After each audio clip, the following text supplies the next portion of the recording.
Hello everyone and welcome to yet another live coding NTL. I'm your host, Johnny. Delighted to be here. Hope you're having lovely weeks, amazing days. Let me know how you're doing in the chat, what you're working with today.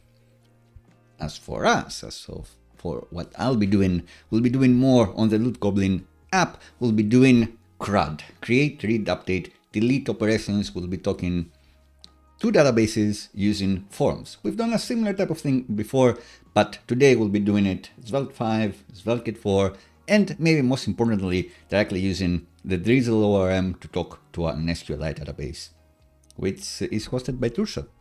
And as always, no affiliations here. I'm showing tools that I like and I think are interesting so you can make better educated choices of what you want to use in your projects. Lately, I've been going a lot with Drizzle ORM and Turso for reasons that ask me in the chat, I'll talk about again, but we've covered in previous streams. So this is a long series at this point. We've done a lot in the previous two episodes. We've been doing the login flow. We did GitHub first, then with Google, the OAuth 2 social logins. Now that we've done it for 2, we can do it for 1 million, and it's going to be pretty easy. And last stream, we did the magic link login with the email, which was a bit of work, but we did it, and it's my favorite method to authenticate. So as always, let's see if production still works right on the stream, or if I should be fired. No, my job is secure. I can still do this. So links in the description, click around if you'd like. The idea is to provide a way to be able to add more loot into this table and therefore make this app more useful. The idea with all of these projects is to give you inspiration of what you can build yourselves, but also to adapt and use with your own clients and not just your own ideas. So you could sell something like this with a very light admin interface to a client and tell them, all right, so long as you create the one account, I can go to the database and say that your role is admin, and then I have an admin route for you where you can actually manage and update all of these, well, I assume it's not going to be loot, but you know, items, like shop items or coffee beans that you serve on your coffee shop or whatever. It's happened to me. It's an honest job, but you could do something like this. What we'll be doing now, however, it won't be specific admin level access for a single user, for the client. It will be access for everyone. So long as you have a free account with Goblin, you should be able to create your own loot and people will be able to see it here on the loot tables. And of course, we also did search in a previous episode as well. But in a future episode, we'll also be doing star favorite like functionality. So we could actually see trending loot, new loot, most favorited loot, that sort of thing. It's going to be exciting. But today we'll be doing the one-to-many relationship. So one user with the free account can have many loot items. And that's what we'll be building today. And it's a classic thing. The most classic thing they have you do as a software engineer, especially in web dev, is fetch some data, render it nicely. Next level from that is I want to create more data. I want to update the data. So that's what we'll be doing today. Like super important. So we will be doing it. If you got along with me, that's amazing. That's what I want you to do. If you want the end result code or just skip the coding along with me part, you can always get Johnnify Premium. I've promised my friends once a week. We always do live streams Tuesdays and Fridays. And on Tuesdays, I'll spend like the minute to actually to sell this and say, this is a lot of value. Go there. You get all of the code for Goblin, the code for the Johnnify.com website even, and many more at this point, and we'll only be increasing the amount of repositories that we have as the months progress and the years pass. So, you know, you can get Johnnify Premium for the year for like 69 euros, or you can buy a WordPress theme for the same amount. I think it's more value. To be honest, I would be paying myself this amount, a clone of myself this amount, if I could, just to update the repositories, because the fun thing about this is doing the research and actually doing the streams and talking in the chat with you and reading your questions and trying to figure out the best answers and all of that. Updating dependencies, no one wants to do that. can be fun sometimes. When you see that, oh, Tailwind 4 preview is out, then it's a bit exciting. Anyway, I digress. We'll be going into the actual work now. So again, links in the description for everything. Click around, let me know, does it work? And what you'd like to see more. When you don't give me suggestions of what we're gonna do, I'm just following on my own plan. So today we're doing the CRUD, create, read, update, delete, one of the acronyms that startup and other tech places like to use and confuse people, but it stands for create, read, update, delete records, usually in a database, essential really. Read is the most important part. You really need to do this going into web dev, but the other ones we'll do today. Cool. So is this enough preamble? I say yes. So second agenda item, let's create a protected route to create a new loot. If you remember, you can only go to the profile route if you are logged in. So if I go into incognito window, I get redirected to log in, and vice versa. If you are logged in and you try to go to the login page, we actually get you to the profile, because maybe you've bookmarked this page and you don't remember that you should be going to your profile. But we want something similar. So if we have like a dashboard create or loot create or whatever link, we wouldn't want an incognito user to user without an account to get there, potentially, because they shouldn't have the ability to create new loot. We don't want anonymous users for this website to create new database records. Maybe that's not the case in your app. Like, consider maybe you do want anonymous users to be able to create content for your website.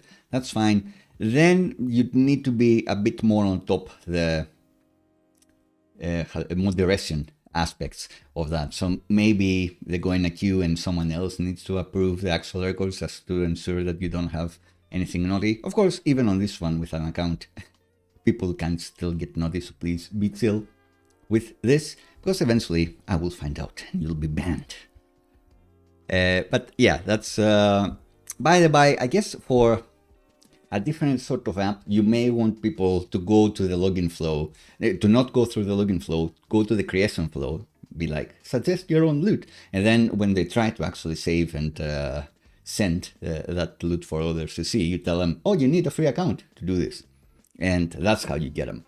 So that's like a UX designer. Some other person should investigate this. A user researcher should investigate this and tell you what's best for your app. What I think is best for this app, keeping it chill here, is just create your account first. You have your profile, then you're able to create some new loot.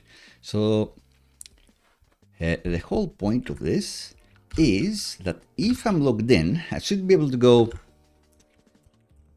Again, maybe if you want to follow more traditional API rules, it could be a loot/create route that allows for this. But just for the convenience of being able to protect a cluster of routes, I think we'll introduce a dashboard prefix here on its route. And this allows you to adapt this project to your needs as well. Lots of clients will want a dashboard. If you do go to your dashboard in the future here, I suspect you'll be able to see some stats as you've created 5 items of loot, and these are the most popular ones. They've been favored like 100 times, something like that. So we will have a dashboard route in the future, not now, but still, just to keep the authentication part easier, we will have a prefix for dashboard here. I think that makes sense. We can always change our minds. Let me know if you have a better argument for this. But let's see how that's going to work. So on localhost, we're running this. We want dashboard loot create to be a route, but that doesn't exist. Also, my cute puppy is here with me on the left. Brought her bed here, so now she's sleeping right here. Let's see how that goes for her today. Reminded by this, inspired by my lovely puppy and my friend's cat. Persian cats are super cute. So, for this route in SvelteKit, we've been through this before, the path should reflect your directory structure in source routes. So source routes, we're gonna create a dashboard directory, and then a loot directory, and then a create directory, and then we'll actually have a last page.svelte, and then immediately we make it to this route, no 4.4 anymore, and you can see what I'm writing here gets reflected. But we can steal some UI from other pages, so let's actually steal the about page. What do we have here? All right, and we can call this create loot.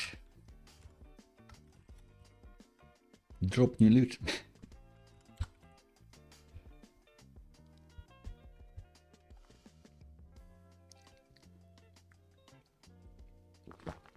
I don't know if I should explain this further, but maybe just a paragraph will do. Definitely don't want this section.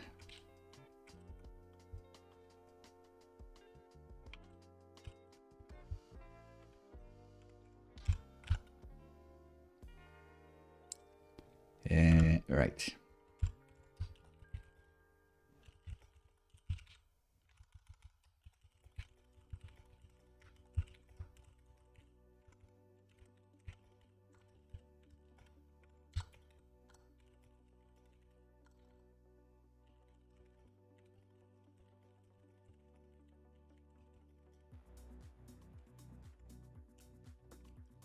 It's a bit of an explanation, but the important thing is that we want to protect this round. So if someone goes incognito, because we'll have a form there that should be producing stuff in a database, we don't want them to actually make it there.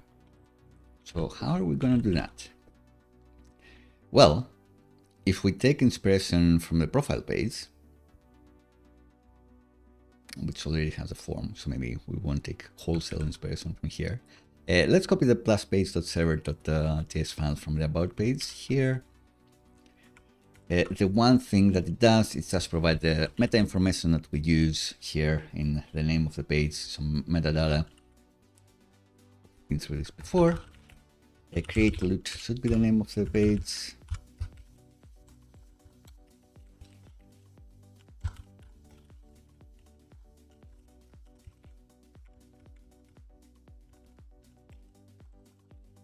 Web crawlers will never get it here, so it doesn't really matter for SEO reasons, but it can be helpful.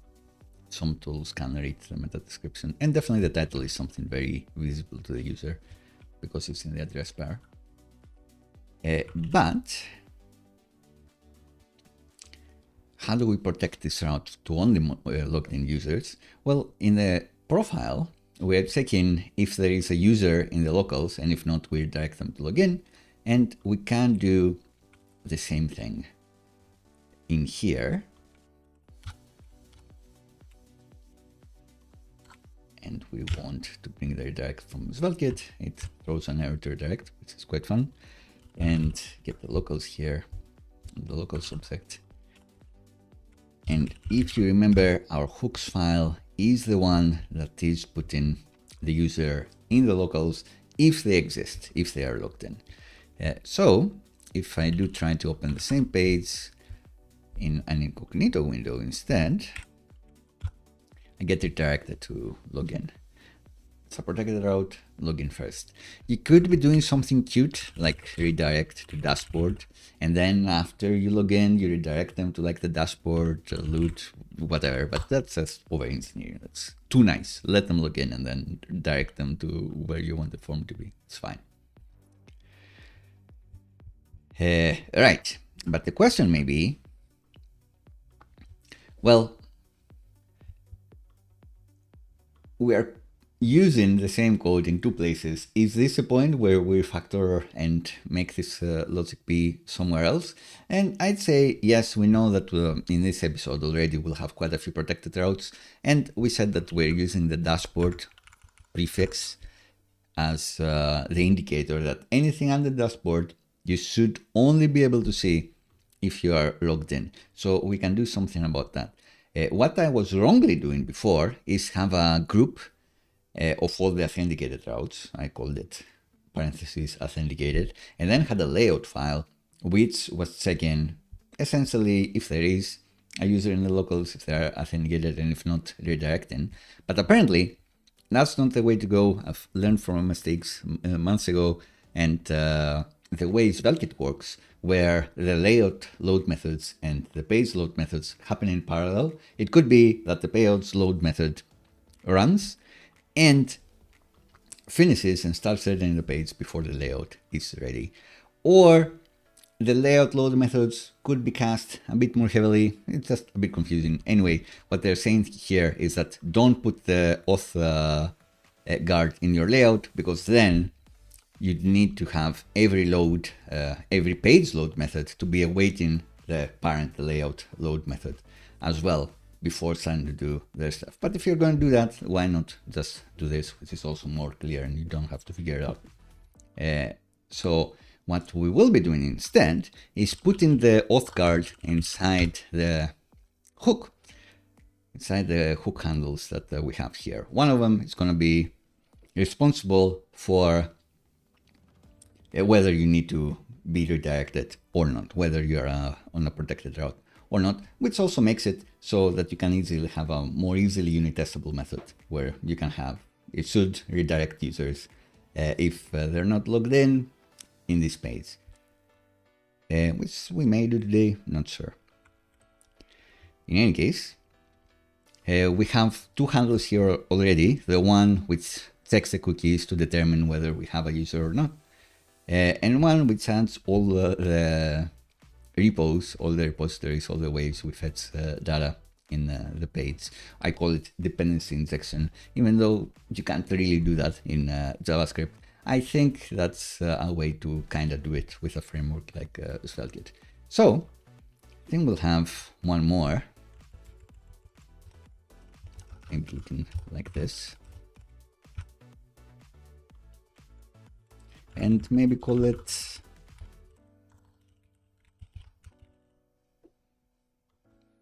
protected routes handle.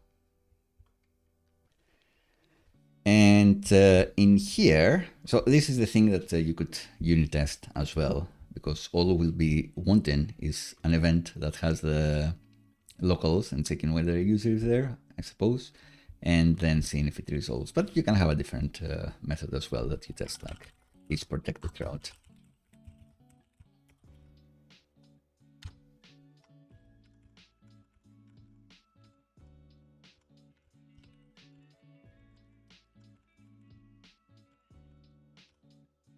Hello, Kirill. Every time I start the stream now, I think, oh, Kirill is gonna be blown away. It's gonna be like, oh my God, we're in part 152. It's gonna happen one day. We could have reset if we didn't do the user profiles stuff in this app. I was thinking that maybe we can start a new one which would have user accounts and therefore do all the CRUD stuff and all of that. So there was a chance to reset the app yet again, but I decided to move on and actually add all of that logic here due to popular chat requests that they wanted to see them here. But you'll get a chance. We'll refresh and reset the apps yet again to start from part 1. Polina Papyrus is my favorite one because of the name, like 90% is the name. And 10% is that it's a small scoped project. It feels more digestible. It's possible, you can do it. Like 9 parts, that's impossible to do all of them. Right, so each project route should be getting a path and then checking something to see if this should be a protected route or not. And let's just say that this returns, let's say it returns false.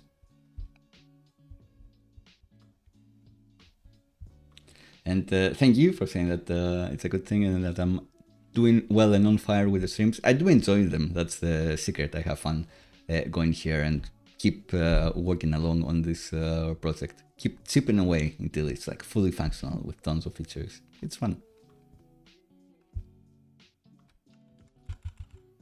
So in our handle, we want to check if is protected route. GitHub Copilot is like failing.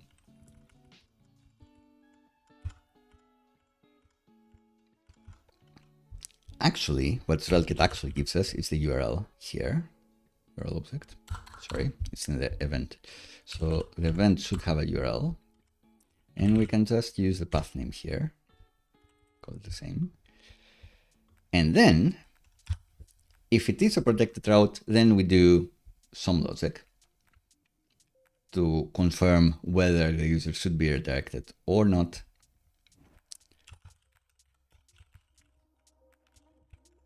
But if it's not a protected route, then we just move along with our lives. So here we'll also want to be checking if we don't have users in the local, as we were doing before, and then return redirect.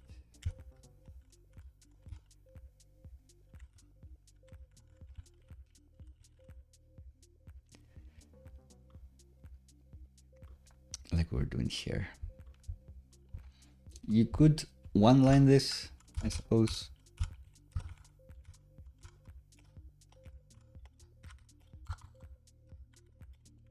Bad scenario first is what I like to do.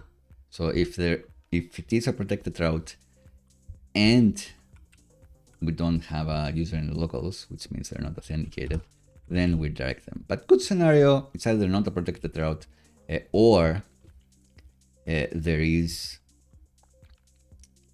a user in the locals, then we just keep going. And we need to add this handler here.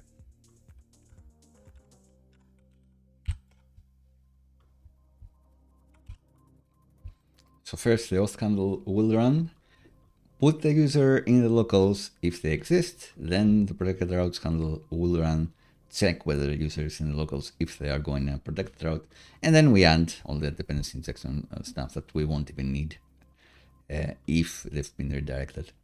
So this works fine.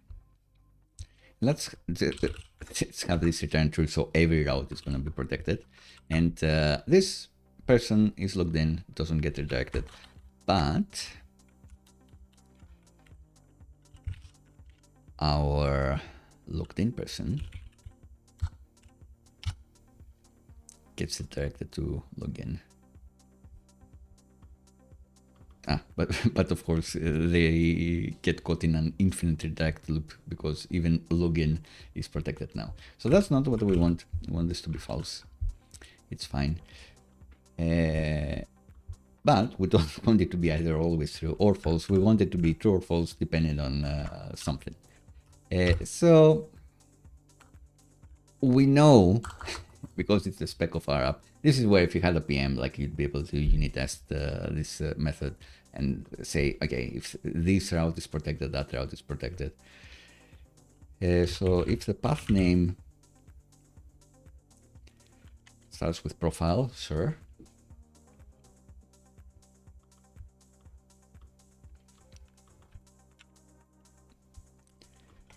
Or the path name starts with dashboard. So this person should not be affected, but this person, let's see.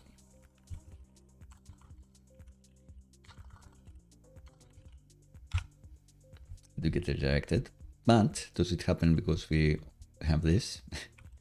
Let's double check. Potentially we don't need this anymore. And on the profile page as well, potentially we won't need this anymore. So instead of 2 places, we'll have it in just the one.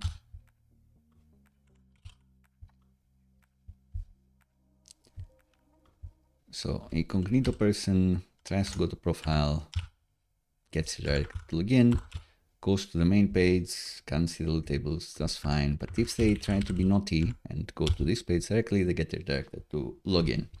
So just the that's the one place now where we're checking whether they have the authority to actually see that route or should they be redirected to login. Hello Indra in the chat, how are you doing? So that's nice, and you know that's the one place where you will be checking whether someone should be redirected or not.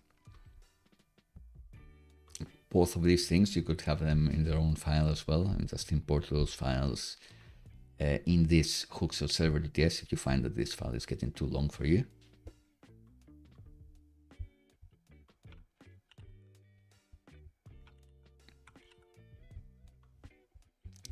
But the authentication part is done.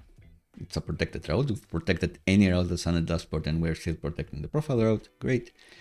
Now it's time for UI, my favorite thing.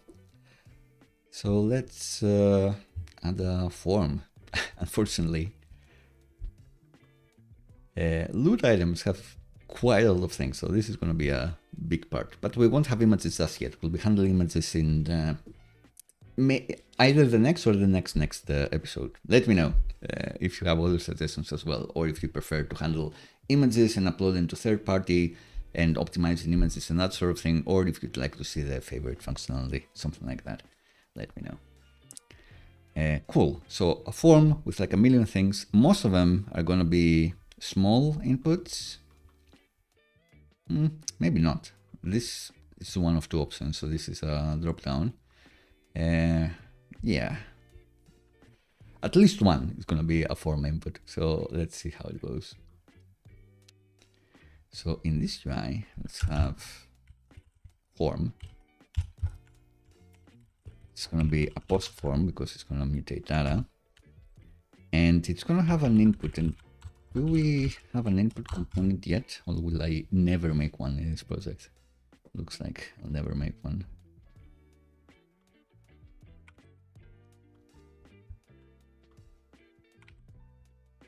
Because I keep copy pasting this one. Great.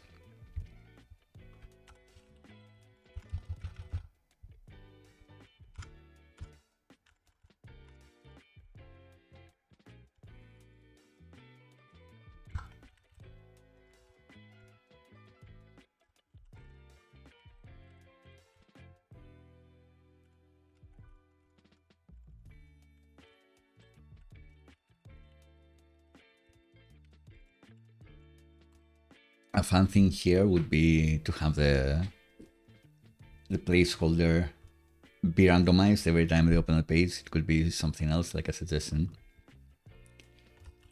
Sort of light. But instead of something boring, like the same one every time, you can have it be something different. And we have many text fields. Does anything need an explanation? Not sure.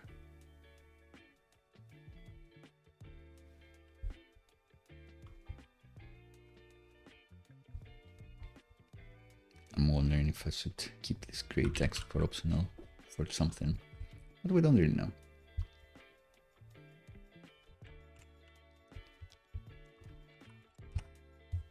And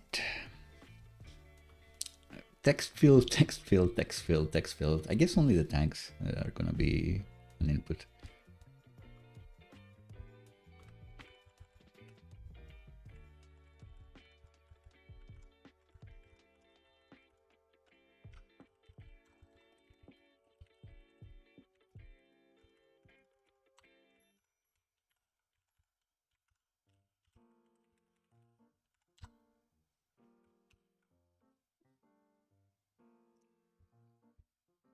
This is the one that's optional, isn't it?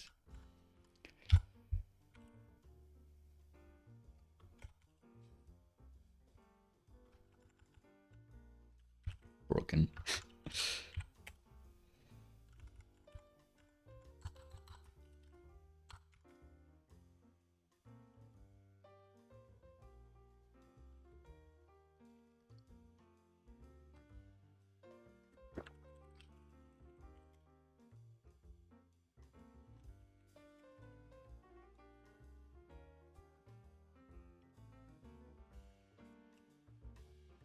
All right, cool. And now we have like a million text fields to add. And one drop down.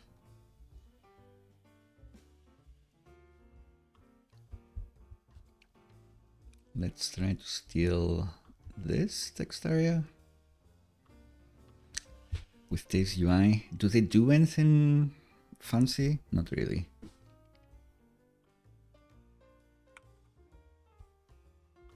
It looks like it's the same as the other inputs. Really. But instead of an input type text, they have a text area. Great.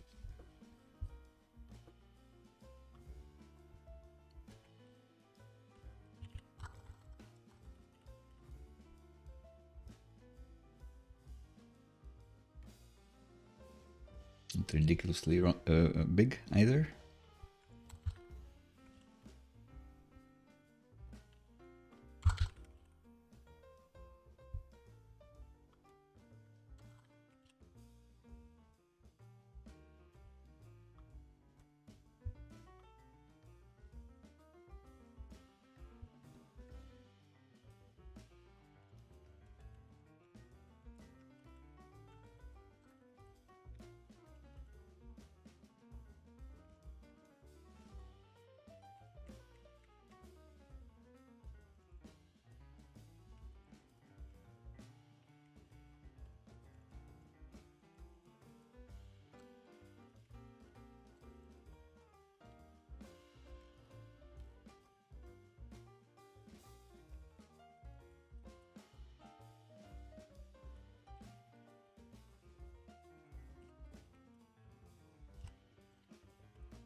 Game design on the fly. Should we just keep some cool hooks from here?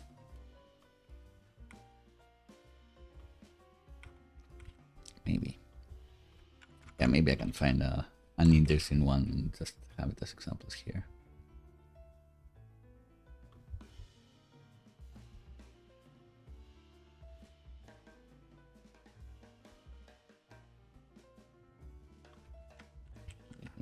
The hook, and this is also required.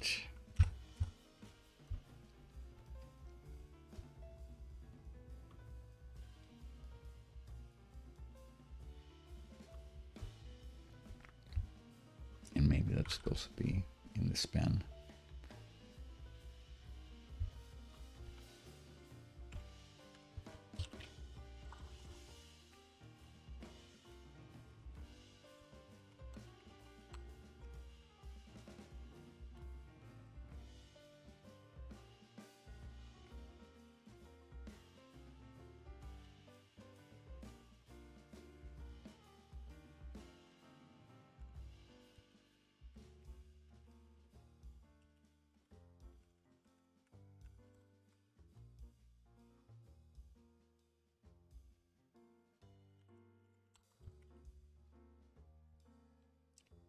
Great. And why is the text of everything else bigger? What have I done before?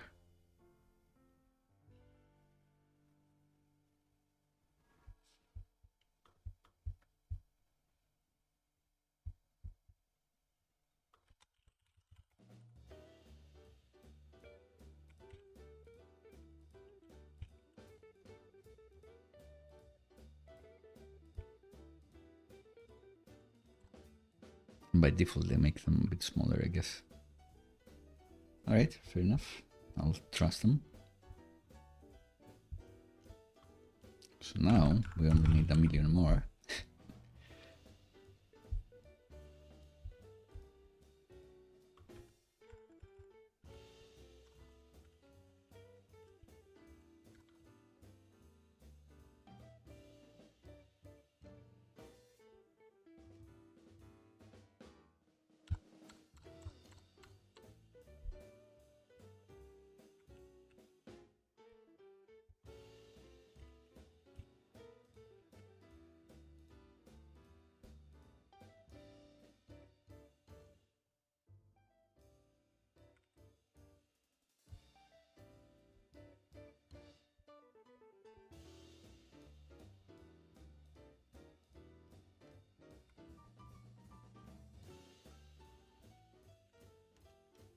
Maybe I should blast the music a bit more while I'm reading and writing, because I talk less.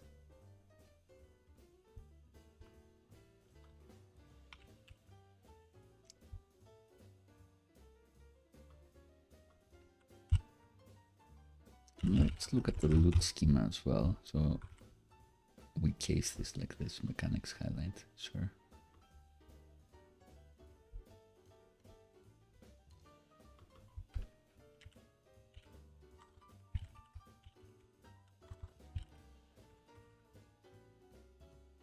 Some people would say it's HTML, so you should do kebab case. I say it's just do what's convenient.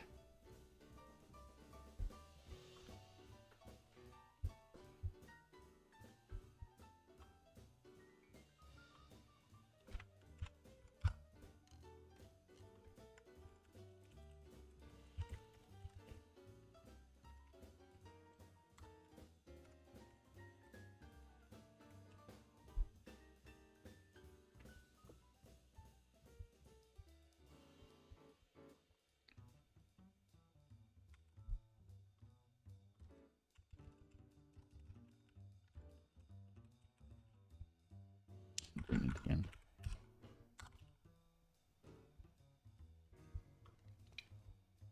Almost there. Lower risk.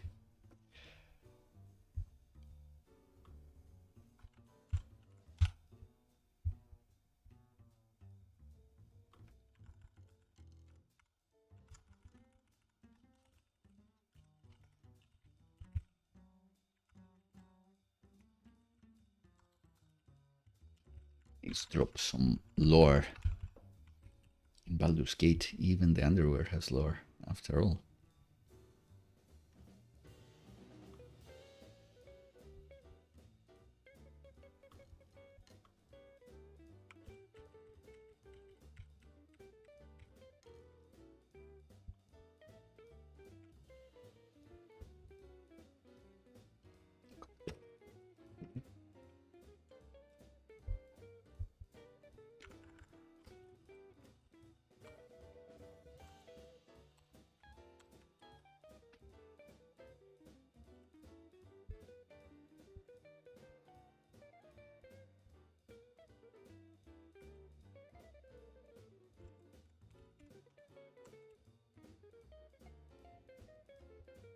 Oof, the line height is intense here.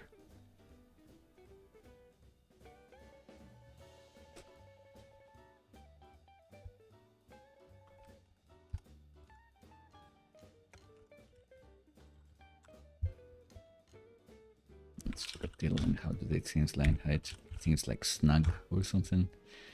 Ah, leading.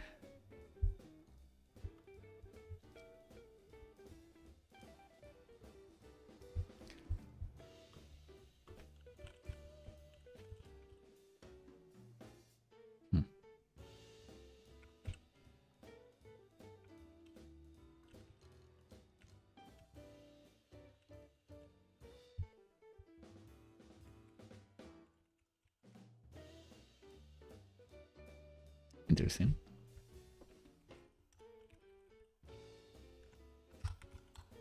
Oh well, won't worry about it. 2 months. Looks decent. Is it the last field we have, the risk? Penultimate field.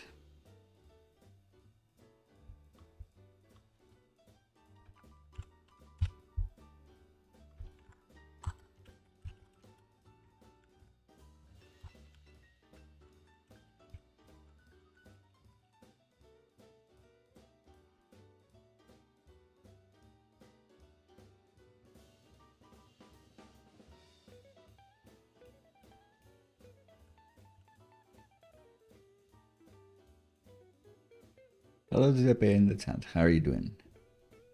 It's going very well for me. We're doing UI, which I always get lost in, but I appreciate. We're moving through this form.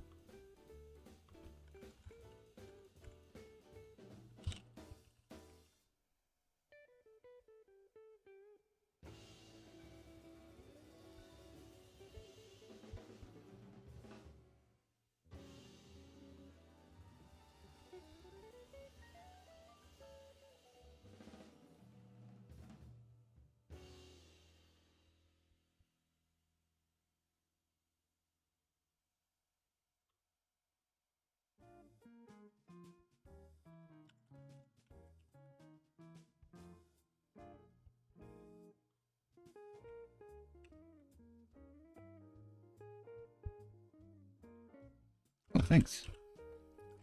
I like the styling as well, and even looks decent in light mode.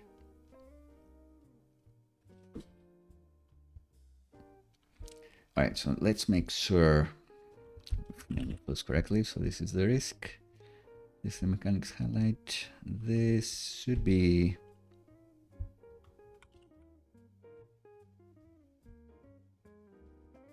aesthetics indeed. This is the lore, and these are the tags. It's fine. I think we're doing good.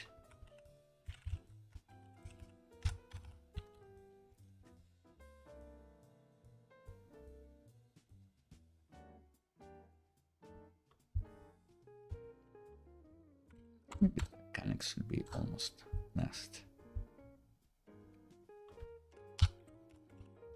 And we also have the setting, but that one is a drop down. So let's see if we have something nice for that.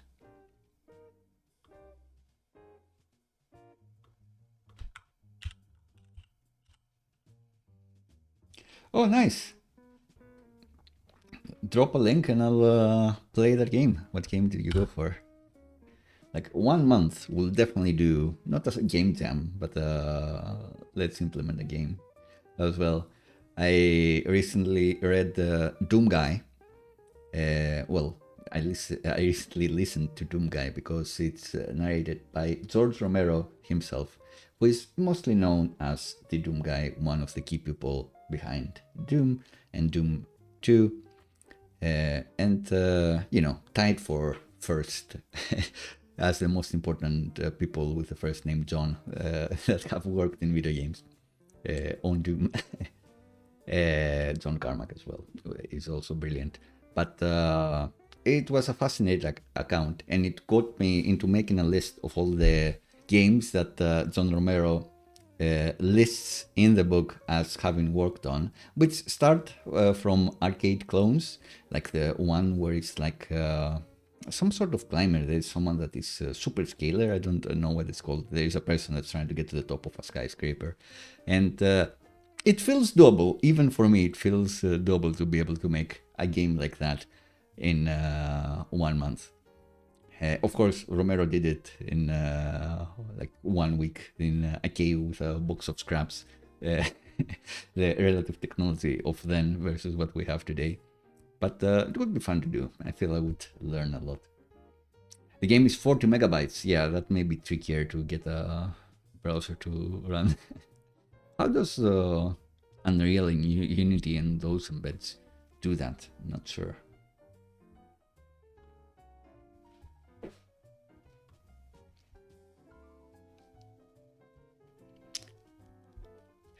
Right.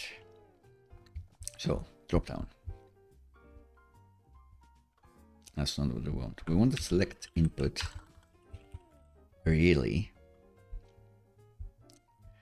Which is this? Great.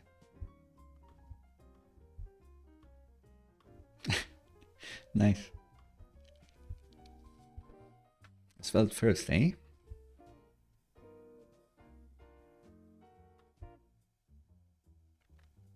So this one with the label is what we want. I guess it's the same, but they just have a select inside. So let's give it a chance.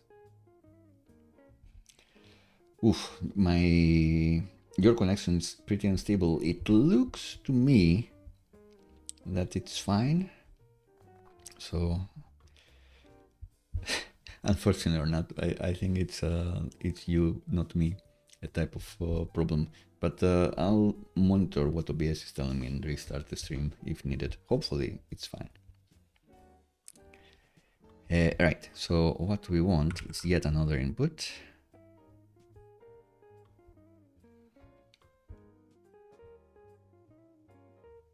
Maybe have it right after the name.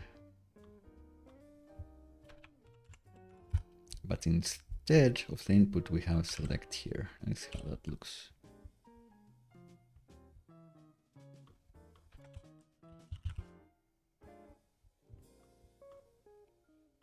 Great. And instead of pick one, we can just have the 2 options.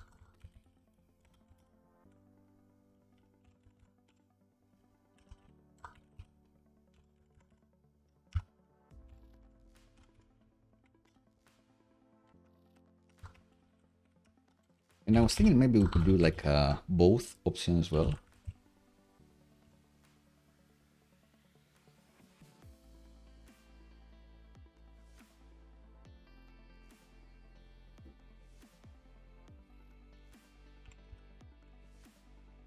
So yeah, for sure, don't have the user download this when they open the page. That's why most websites do have a click button, like to play game, like they have like the thumbnail to, so the user explicitly says, I'm up for downloading this big file.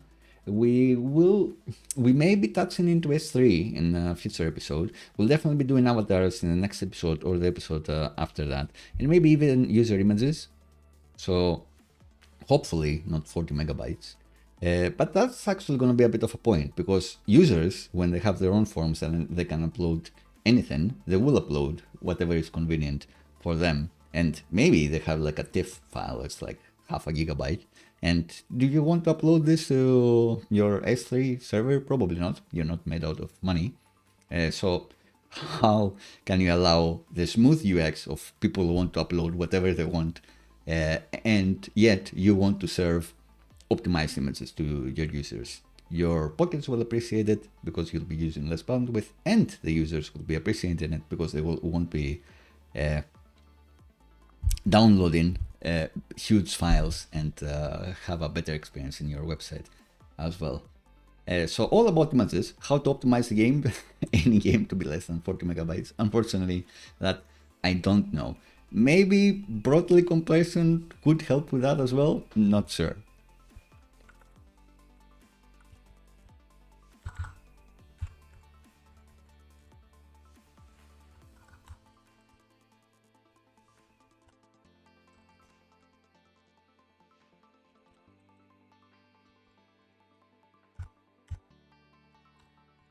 But at least when it comes to games, I do think people expect to be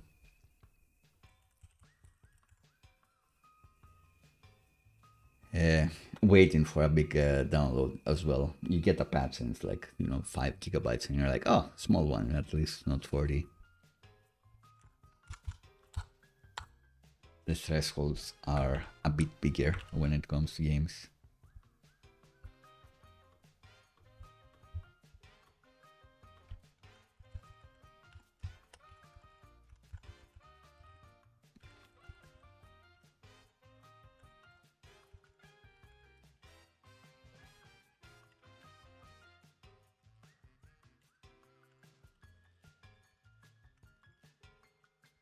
So in the future, maybe it can be either. There are some items that could work on both.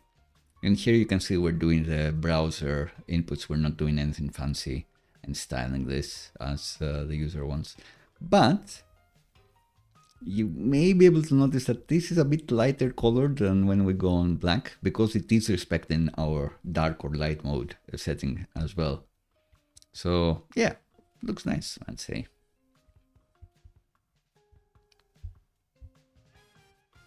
So we just need to name this something, setting, I suppose, and the value of this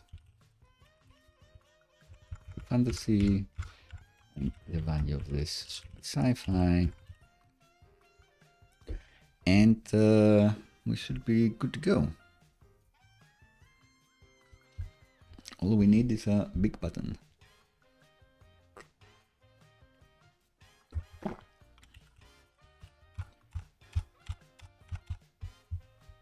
And even a select should be required, but we've pre-selected something, so that shouldn't be a problem. Good. So big button time. Or I would extract this into its own component, actually.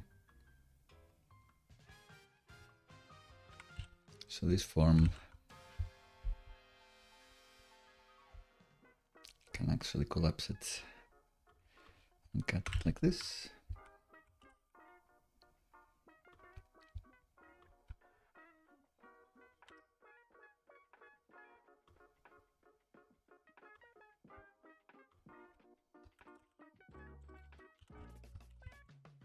Let's call it loot form. Let's call it loot form and put it in the same directory, call it with it.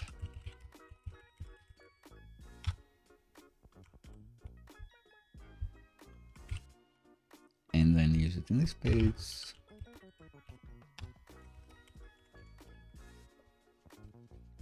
And that should be it. All right, in the loot form, we also want a big button. We do have a primary button.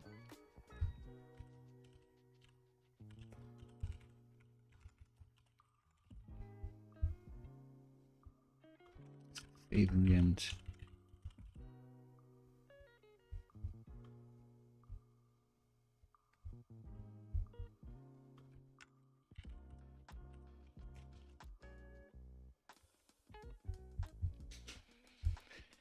All right.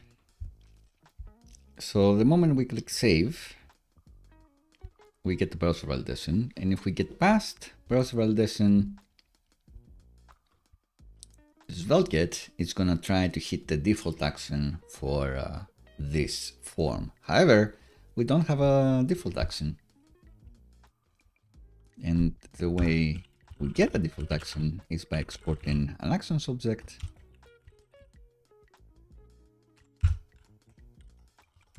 and having a default method. This could be asynchronous, and this is going to have the request, and the request is going to have form data.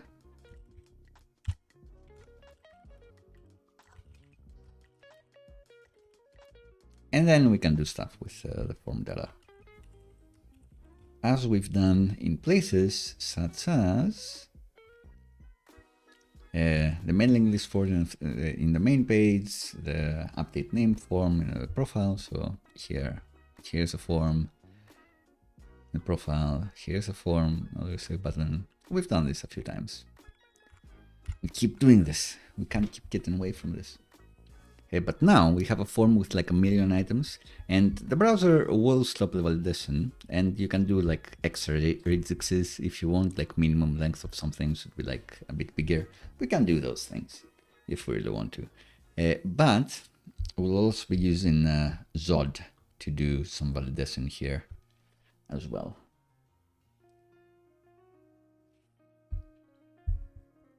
Zod, if you haven't seen it yet from previous live stream, it's my current favorite validation library, and you can use it to validate whether something is a string that looks like an email. That's the string. You can coerce numbers into strings into numbers, which I do like, because HTML forms, like vanilla forms, can only really submit strings. They always submit strings. You need something on your backend to actually turn the string into a number. So they will always submit the string 5. You are responsible of turning this into the number 5. And Zod can help with that. So we've actually done the UI, and now time to validate. So let's copy like these things, paste them here.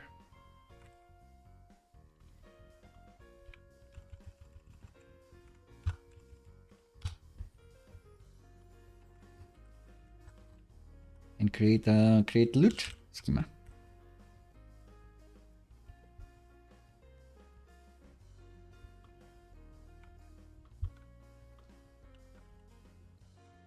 Could also be like new, like loot / new would be fun to do instead of create. I think it's like more human readable.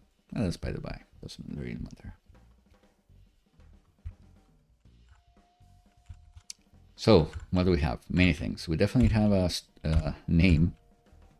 We have a setting, which is an enum. Are we using an enum anywhere else? I think we are.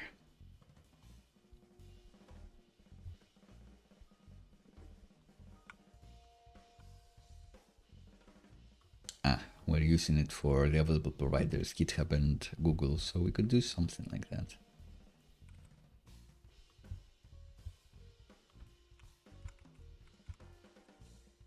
But what is this gonna be? Settings, is that a real thing? I think that's the thing that's either fantasy or sci-fi, correct? So name, setting, most of them are just gonna be strings. Hook, risk, aesthetics,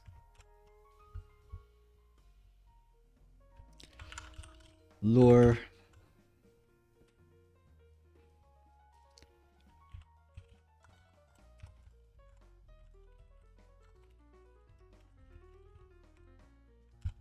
next highlight, and finally tags. And tags is nullable because it's optional here, which means when we pass it, when we try to get the form data for tags, we'll either get a string value if it's been filled in, but if not, we'll get null. So you shouldn't use optional here. This means either passed or undefined, but it's never going to be undefined. It will either be a string or null. So use nullable here. So I think we've gotten everything. So we can copy the logic to validate according to this thing, like to save parse. Should I try to do it by heart? Not really. Not really.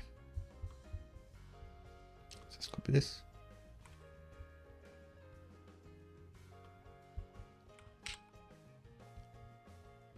So validate against the create loot form.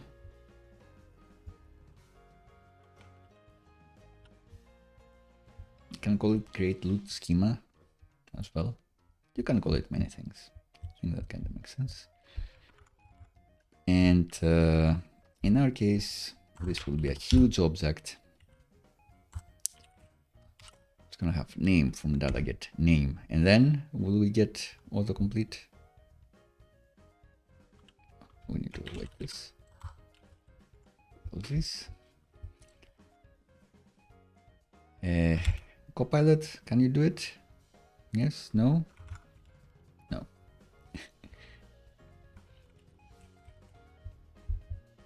Am I logged in? Yes, yes.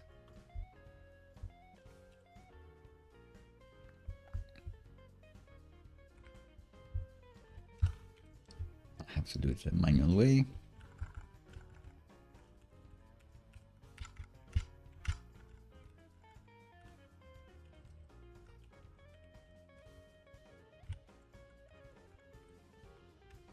Thankfully, I am awesome. I think I did it correctly. Throw an error if the validation wasn't a success, and then say you didn't fill in the form correctly. It's going to be very useful.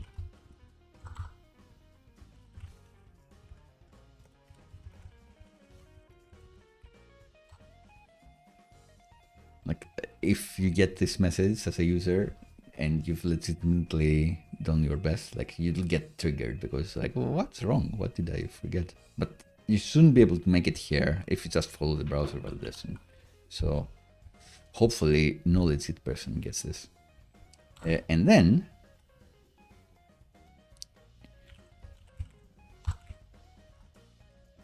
you can call this new loot data or something. And I guess we'll be persisting it to the database.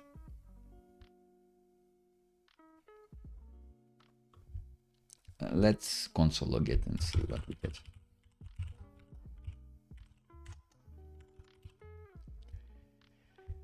And we can even go straight away into enhancing this form.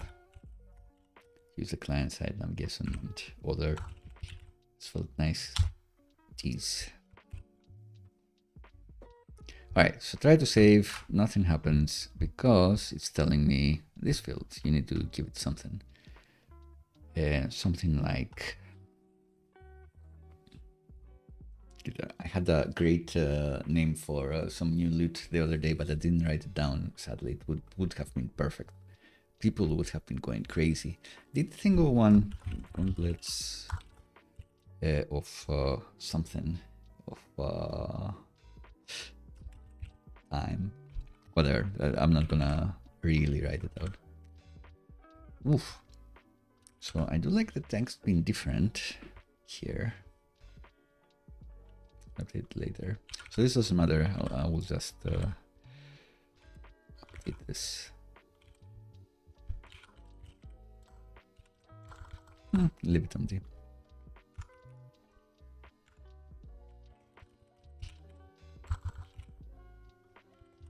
Just to confirm you got the good parts.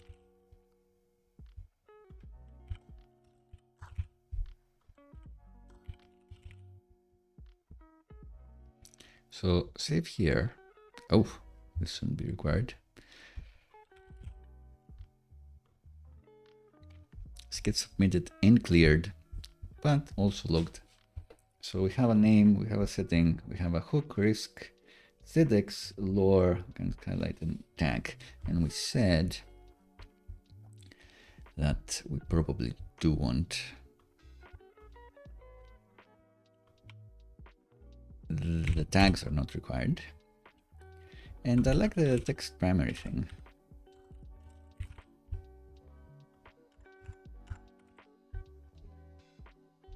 So I will add it to every text area.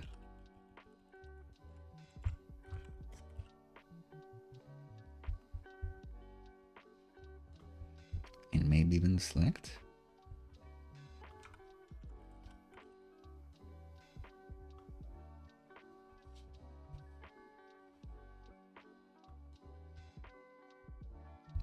All right. And Zod would have got this if we weren't submitting things correctly, if we didn't have the valid names, for example, if we were calling anything like this value, whatever, it doesn't really matter. Let's see. Let's fill in hello for everything. And we get the error back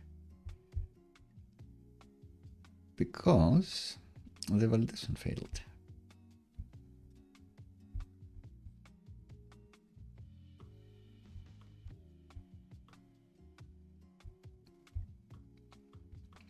And we got this error back.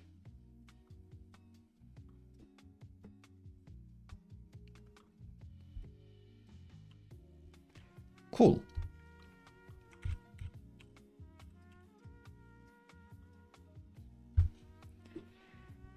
We'll be handling the error a bit better in the episode. What we need to do now is actually persist this in our database. So it's going to be one-to-many relationship. We've done quite a lot of work with the database already to make the accounts, the user accounts, work. Because each user, we have a users table, each user can have multiple providers they can log in with. So as we've seen before, you can log in with GitHub or with Google, and you may have others. And the way we achieve that, in our auth schema, you can see that we have the user and we have the providers to users table. Because a user can use multiple providers, they can log in with GitHub or with Google, and providers can be used by multiple users. So many users can log in with Google, many users can log in with GitHub. It's a many-to-many relationship. The relationship that we're going to be creating now is a one-to-many relationship, because each loot item is going to be belonging to only one user. So I create a loot item, it belongs to me, everyone else can see it, but it only is tied to me. And it means it's similar to a user session. Once you are logged in as a user, you have a user session that only belongs to you. So a user can have many sessions, but each session belongs to only one user. A user can have many loot items, each loot item belongs to only one user.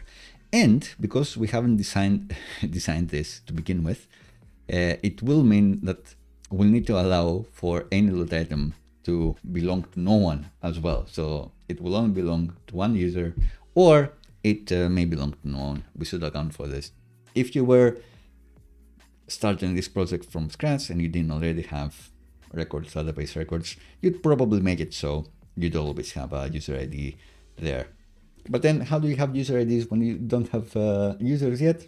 I don't know. Maybe you have like a dedicated ID for your default, like your admin user or something like that. Or you can account for some loot not belonging to anybody. And then when a loot has a null user ID, you assume it's like a system loot. It's created by the system. Something like that. Right, so what we need to amend here is that each loot item belongs to a single user. And for that, we'll do the same thing as we've done with the users sessions. We're going to say that we'll have a user ID which references the users table, the ID column from the users table. Column name is going to be user underscore ID, could be anything. This one should also be lowercase. Oops. And if a user gets deleted, then you also delete the loot. I'm not sure about that. I guess, like, if a user deletes their account, then just delete their loot as well. This is a big subject in communities like this. It even happens with like NPM packages as well. If someone has favorited this loot and then the user who's created deletes their account, should their stuff also be deleted, or does it become kind of like public domain? I think it's just easier if you just delete it. Like someone may be like, I don't want to use this app anymore, like delete anything I've ever created. That's fair enough. So I would say if you do delete your account, then we're gonna delete your loot as well. Sorry.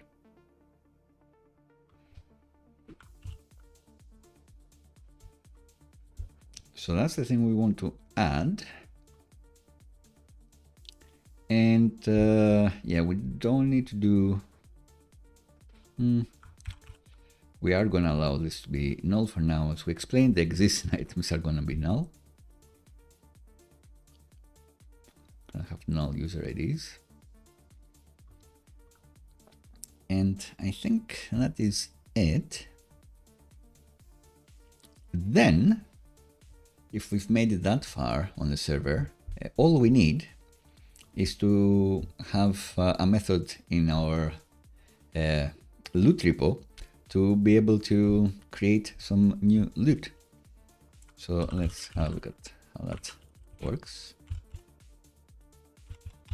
We have a loot repo interface, and loot, I think we've decided we're comfortable saying that it is. We can use this, that we can use something from the database implementation to actually identify what a loot looks like.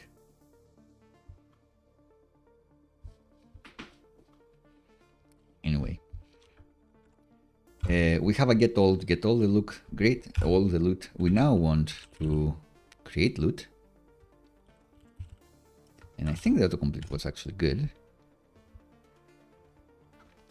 We omit the ID from whatever this is, and then anything else here goes. Perfect.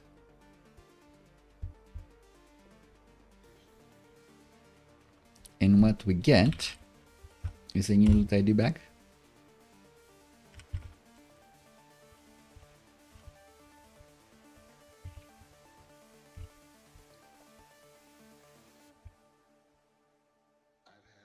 This is the problem of having the UI on the left, that you can't quite see what's at the bottom of the screen, but I rarely make it to the bottom of the screen. Oh well.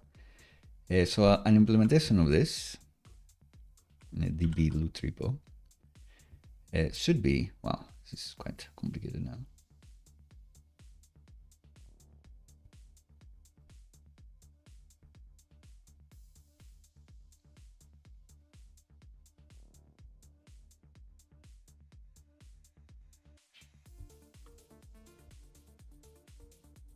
It's because I changed a what this is. Should this be different? What was it before? Let's double check.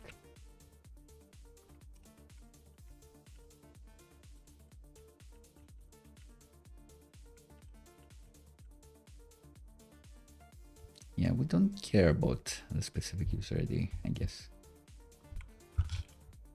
So maybe we can call this insert loot.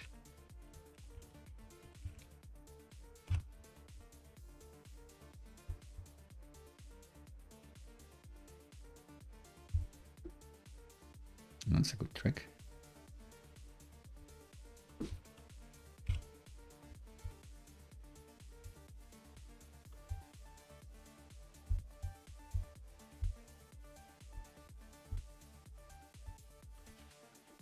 Now remember that we've done the transactions here, or the two queries here, because we also want account all the results. It's all coming back.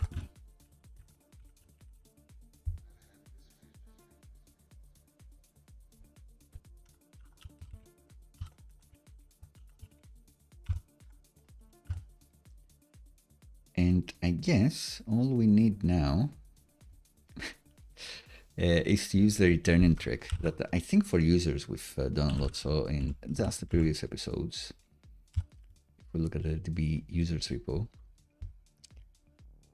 we were inserting new users at some point, and that's how we get the ID back.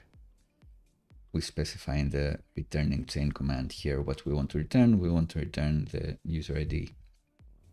So we will do something similar here, but it's not going to be a transaction. We'll just create this. So this DB insert to the loot table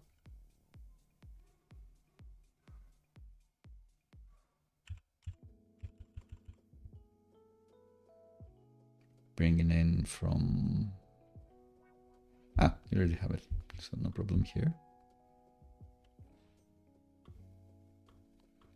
Oof.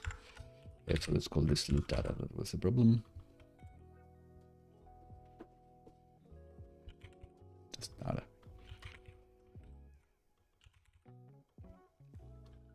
And return the ID of the loot, and then we return the ID of the loot.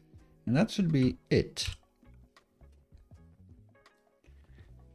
So with that in mind, if we go back here,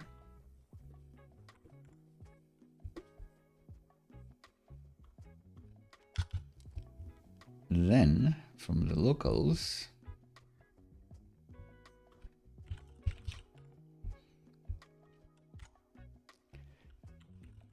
here we can do, we can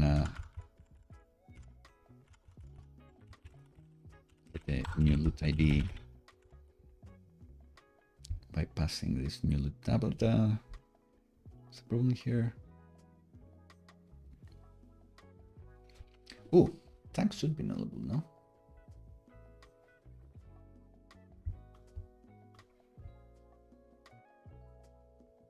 Guess I've made it not null. I think because I wanted it to default to empty string.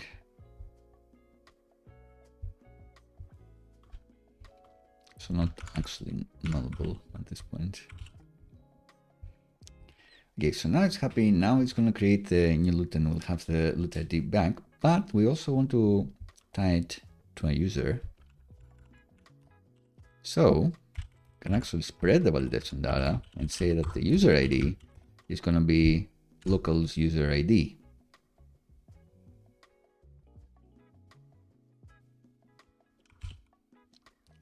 And I guess as an extra security measure, we can't say that somehow you're not logged in.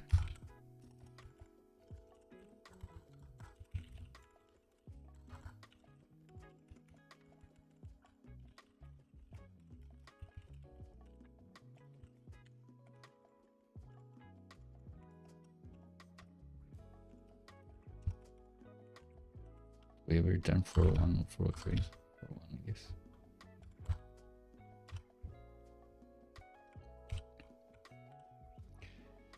So now it's happy, and then in the end we could be redirecting to the new loot that was created, so we will be making use of that. But for now, let's redirect people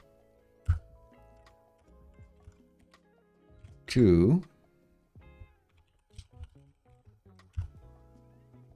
It's always tier 2. Why is it always tier 2? Is it always like the other?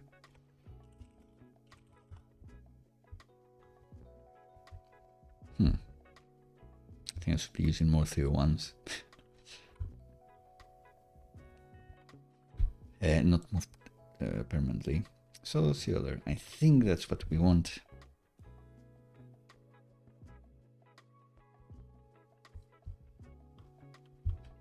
We've created something new, and we want you to see it there. It's gonna make more sense when we use the new loot ID to zoom into it. And now just go there. All right. So will this work?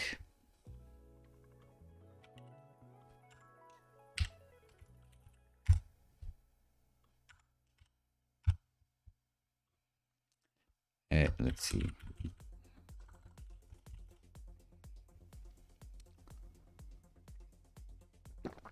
Yesterday I was thinking of not that good a loot, which would be like some sort of gauntlets that take time from the person you grab, and then you get haste and they get slow. But I had a cooler name for them.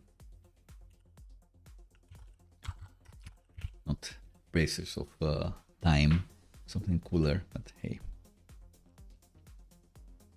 Oh, another speed related one.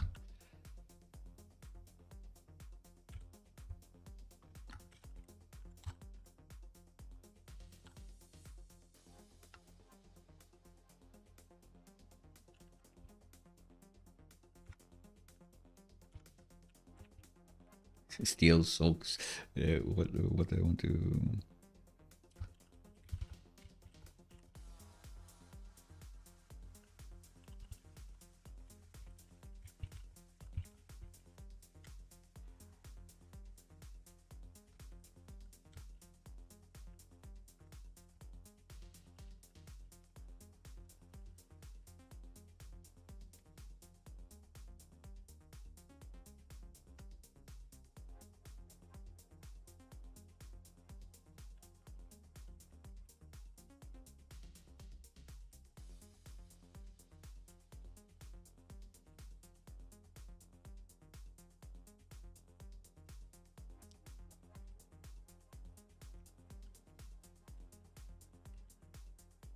Doesn't really matter.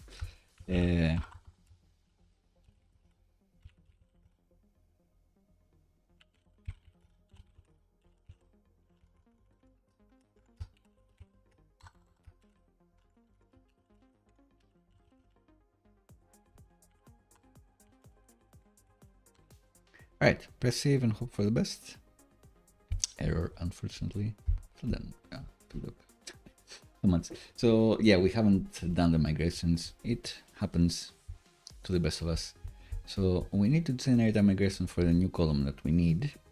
Unfortunately, I forgot. That's why I usually am explicit in the agenda, but now, nope.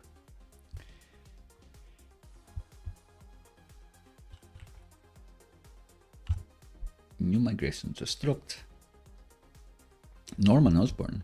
Interesting.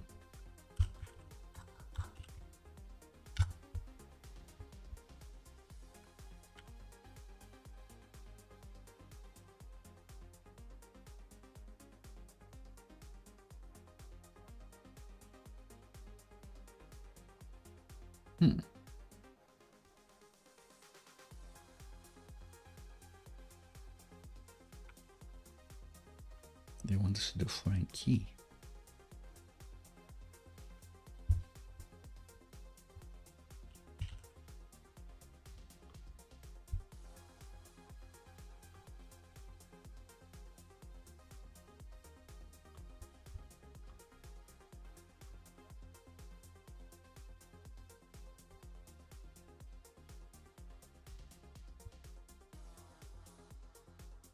But why?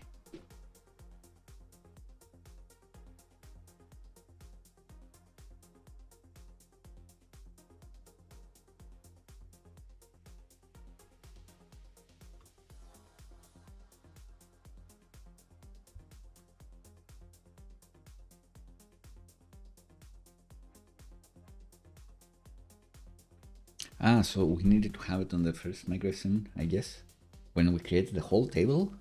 Interesting. Because it cannot add the foreign key right here. Interesting. So what do we need to do?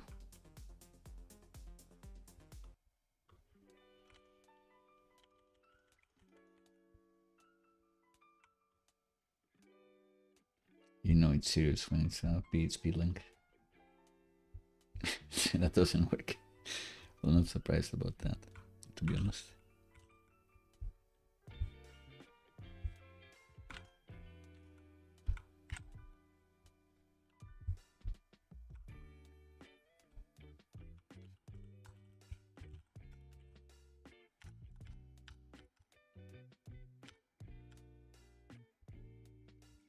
GitHub Copilot to the rescue.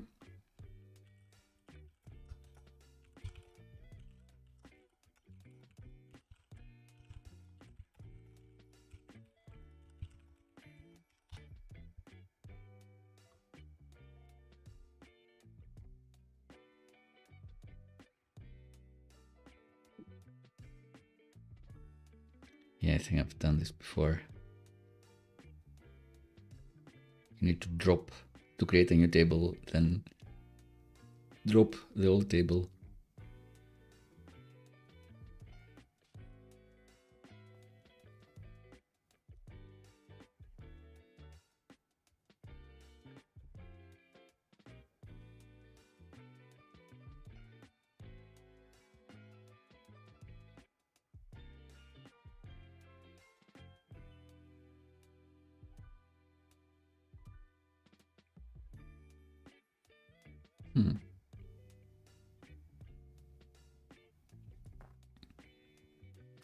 But why? I don't get it.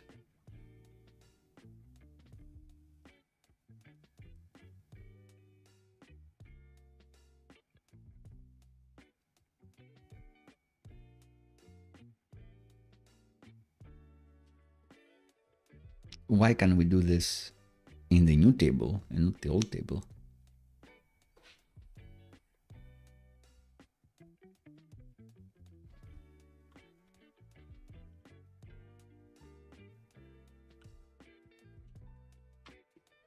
Is this just a precaution warning? This should be added, right? It's not an existing column.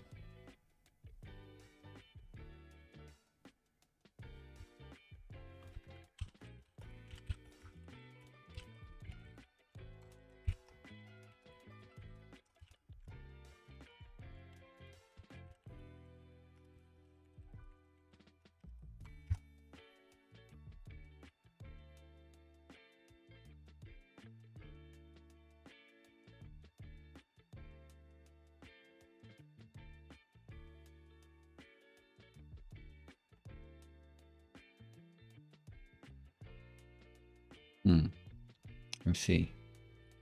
So is it saying that it cannot do what it's saying it can do here?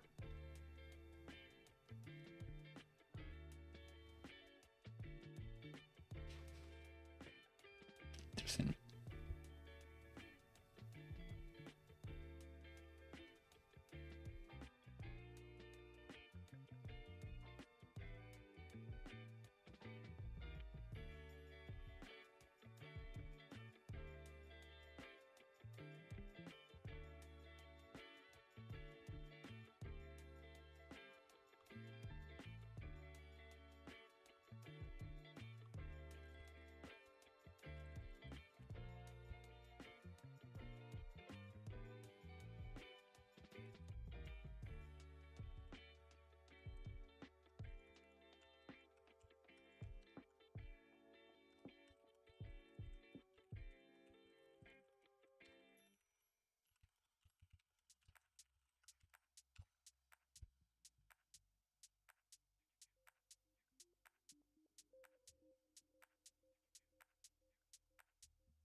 Ugh.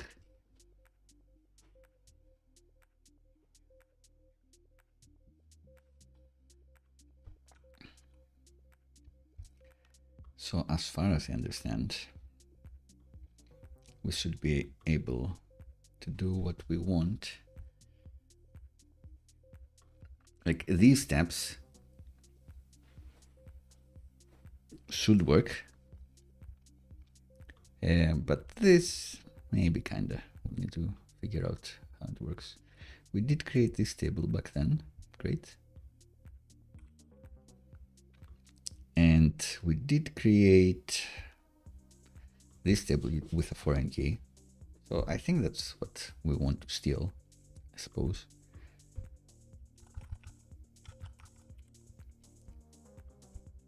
So we want to call this new loot, but also have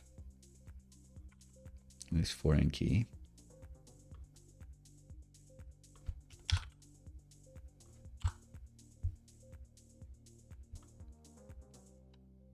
So that's one statement.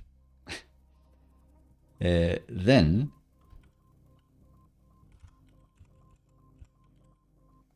a few more statements for indexes. And then what Copilot suggests.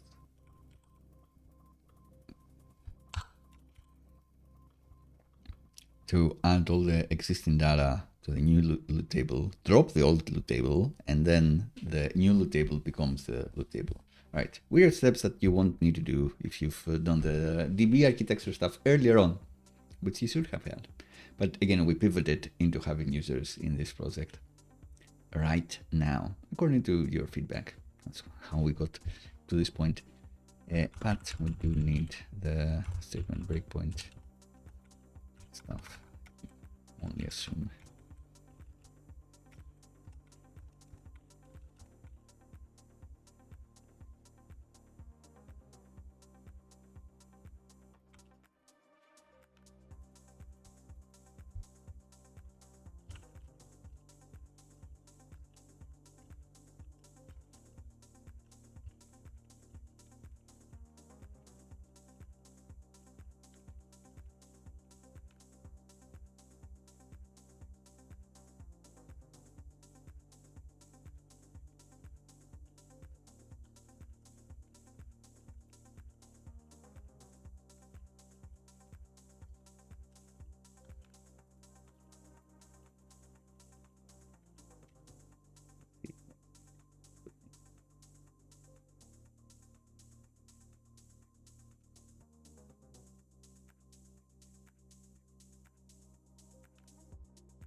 Do I need to add it here?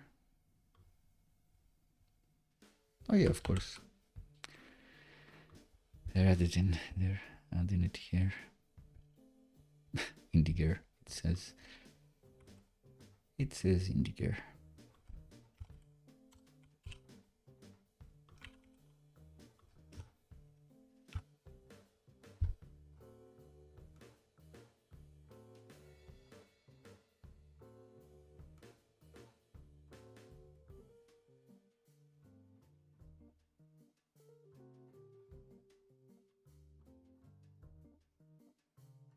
This may have been the point where I since created that, but hey.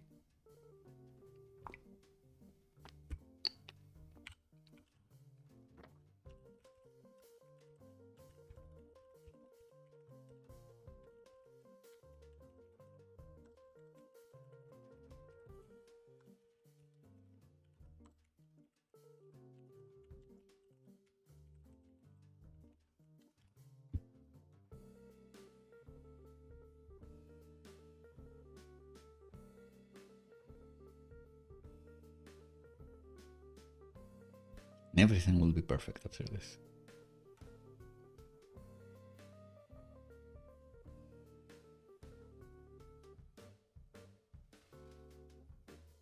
Hope you like migrations.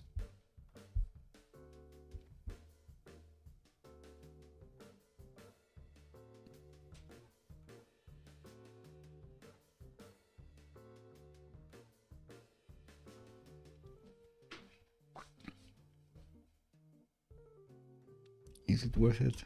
I'll say yes. So this is the line that they want us to change. Instead of inserting star,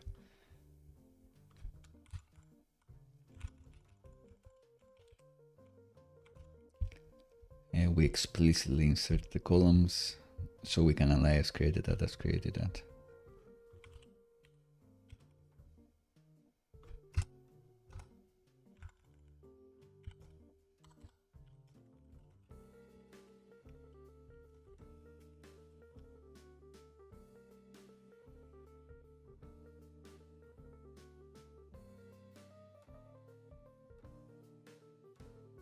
Not correct already?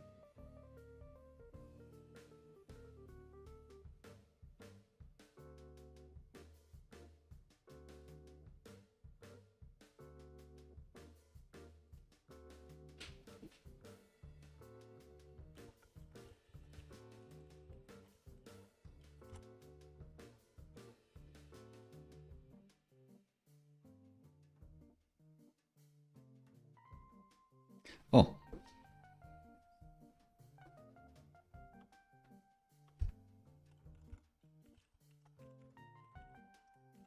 Sure.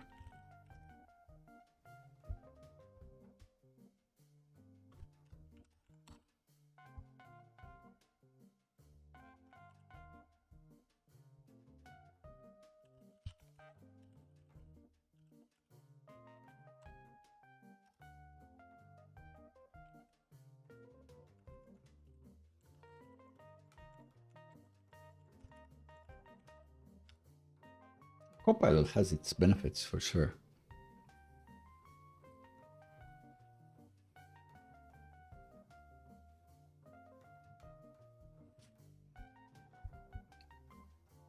All right, let's see if it's going to work. And also,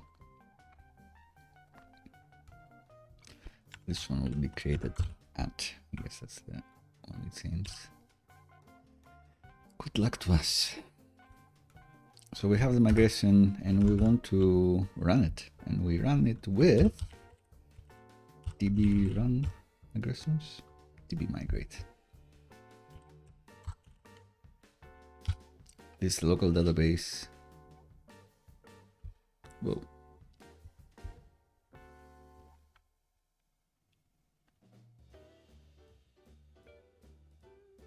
Ooh, not our local one. We're talking to the dev one. Interesting. Must have forgotten something.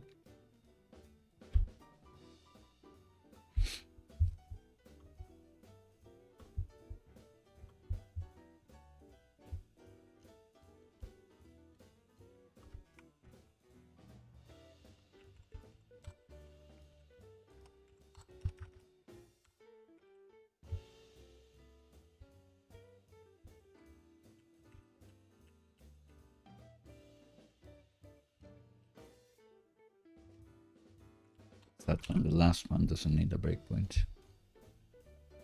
Good luck. I knew that'd be a problem. So this one already exists.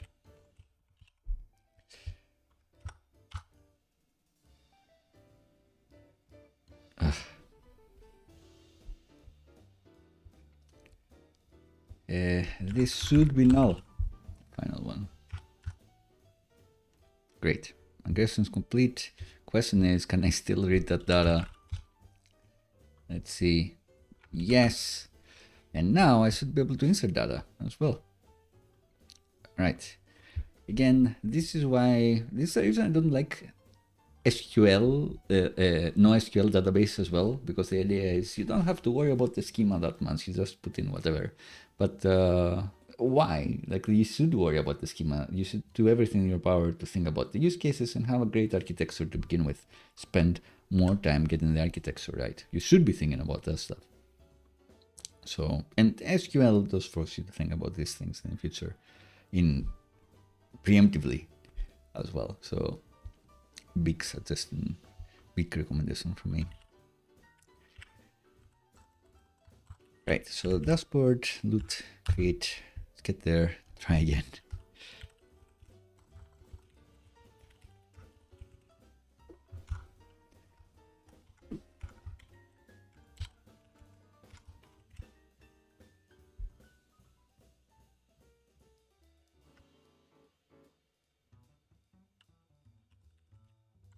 Hello Milos, how are you doing?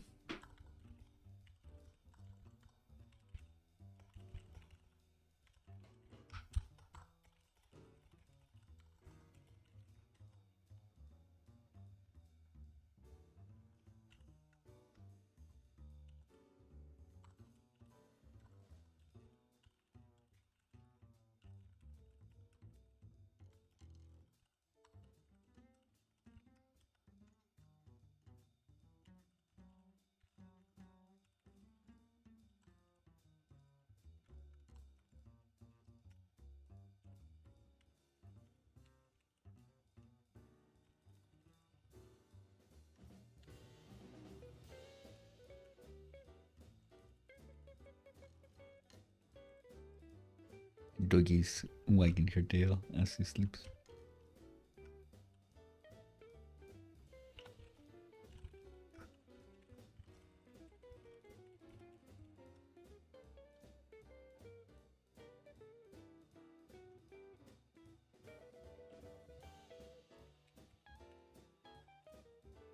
Alright, so did it work now?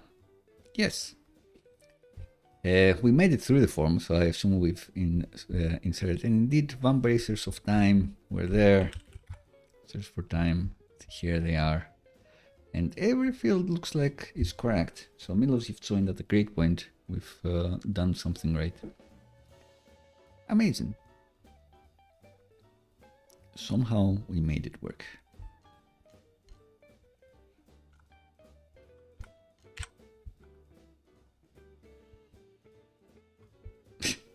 And it is kind of flipped out.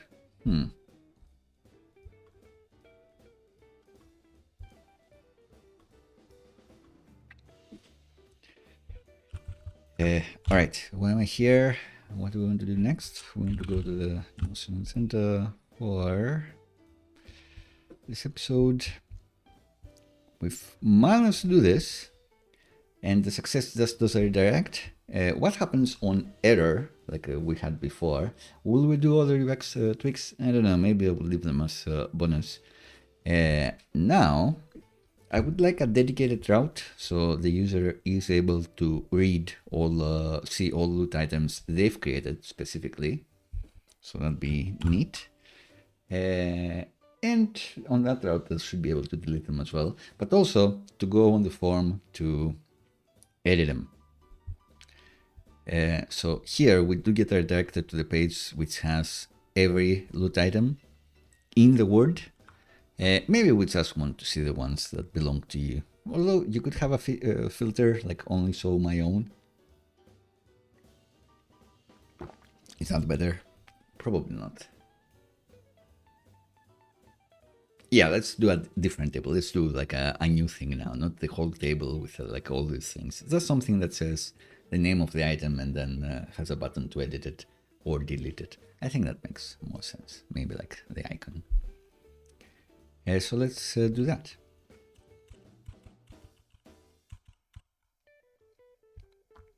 We can get inspiration from the main loot route to create that one.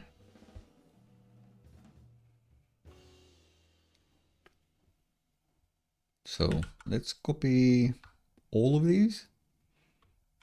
Why not? And try to put them here.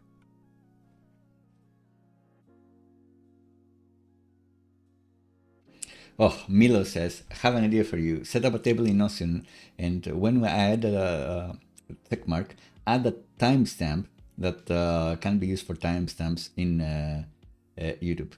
100%. I want to do this. I've wanted to do this for 2 years, and I haven't done it. So like an integration, if you don't know how YouTube timestamps work, you need to have a block in the description that says timestamps or chapters or whatever, and then says 05:00. We start talking about Drizzle, something like that.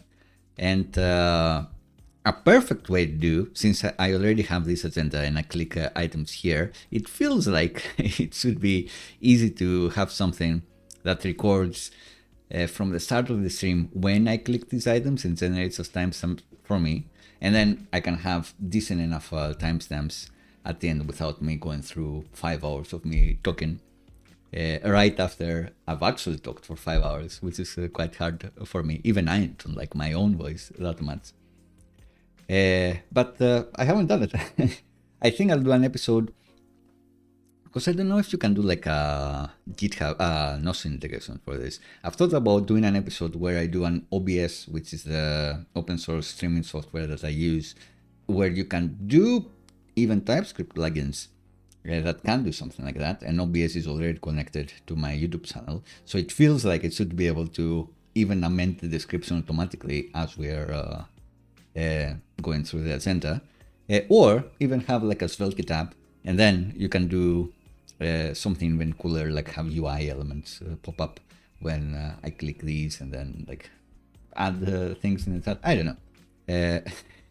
So the basic thing, the minimum thing, what you're saying will be hugely beneficial for everyone, because people like it when I have timestamps in the streams.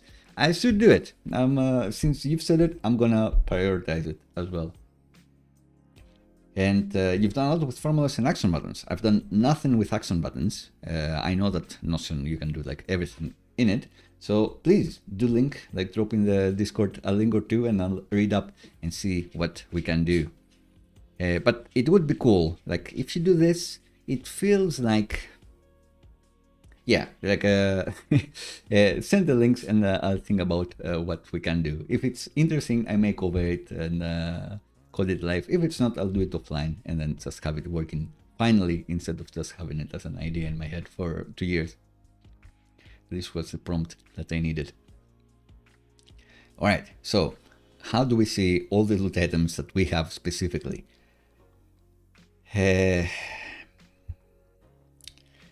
It's a protected dashboard page.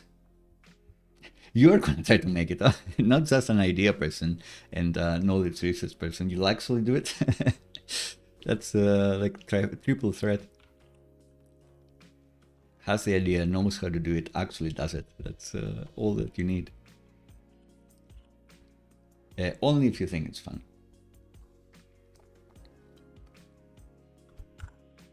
Right, so where do we want to go? We want to go to dashboard loot.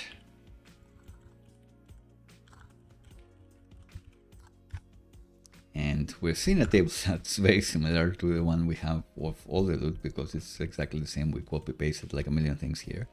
But what we actually want is maybe like, should we not have search and destination here? Should we have the same thing? Copy paste the same things and then I work on it online. The idea is that if I just have this pass a user ID, then this will just work. So maybe that's all that we want, really.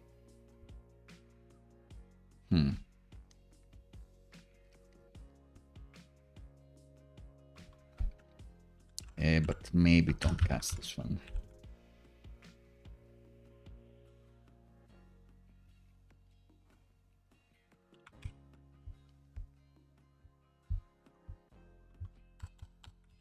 Yeah, I kind of like this copy and paste approach. So what we actually want is our loot repo to actually potentially also get a user ID, string or null. And then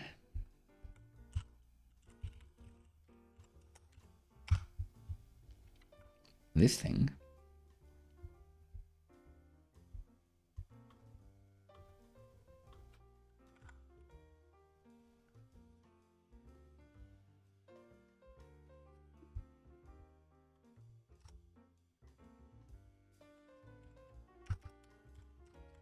If there is a user ID,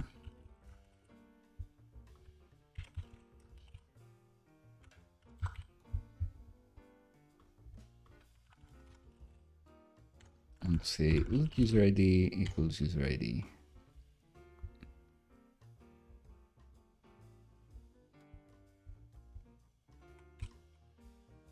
So this would work the same here, but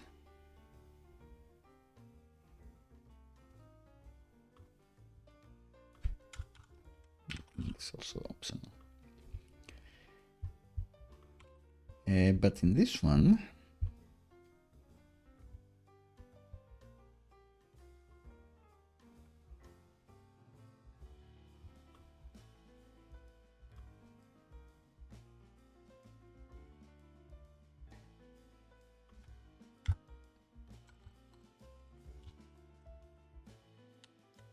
I want to add this.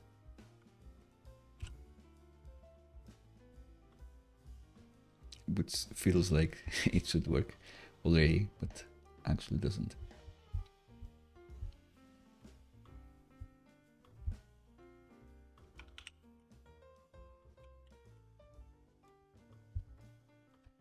So let's see. Let's console log the user ID.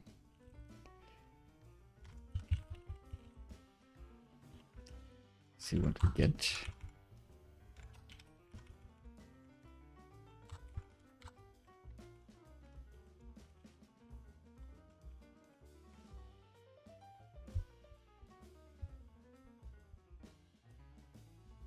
Yeah, it's something. And then here, it doesn't have the query. Interesting. So we just want to add it here. Perfect. So we were saying before that you need like either to have this or this selected, but great. We're only showing this current user's submissions, which is just the one. Perfect. And maybe that's all we need. Maybe that's useful enough. I don't know. What do we think? We could dramatically change this table. I like the filters because maybe you have power users that have created like a million of them. And maybe it should be different, to be honest. Like pagination would be the same, but maybe the loot table is different here.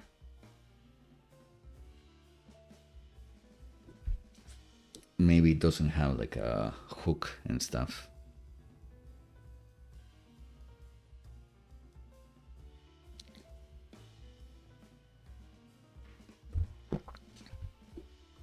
And even the search could change it.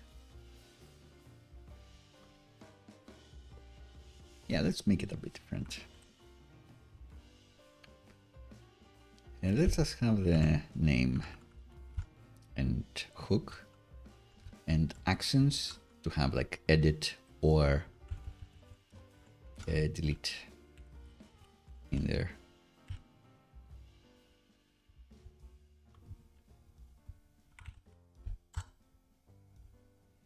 The skeleton row will be looking quite different here.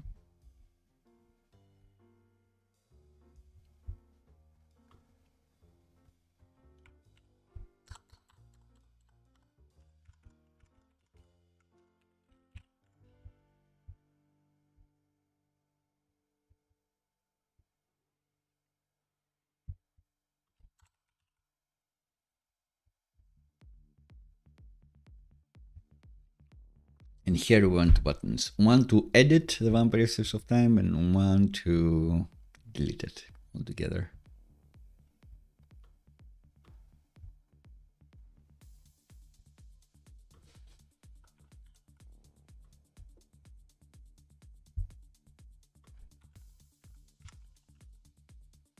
this like UI stuff, like as these searches.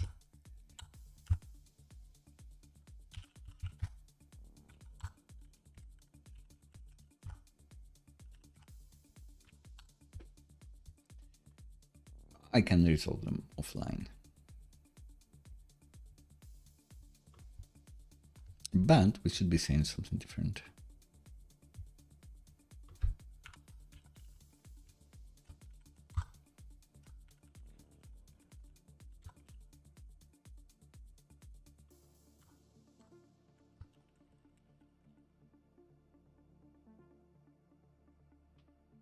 And you can have stats of how length they were, like that sort of thing.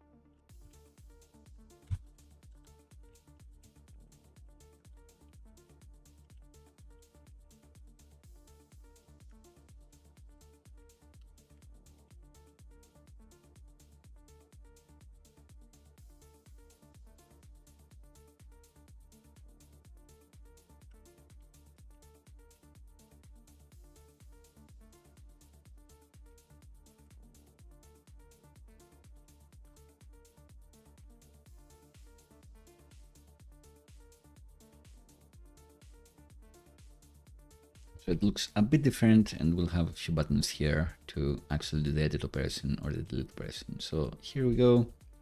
And we didn't actually do this. We did the read route by excessive copy and pasting. So especially this one should be a common component. We're not doing anything else here, right?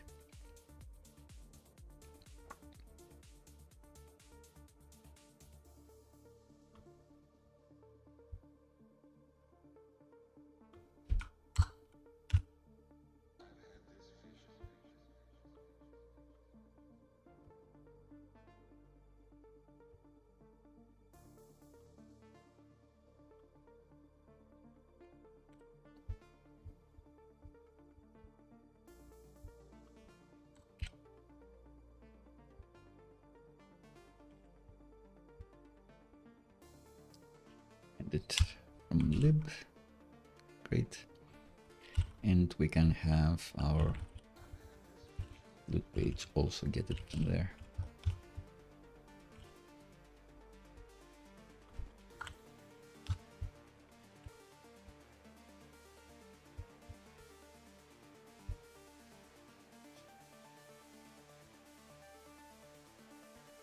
Great.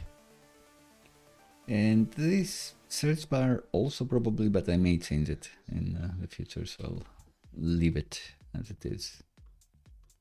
And the skeleton row for sure, I will make it look different. And maybe I can do it now, actually.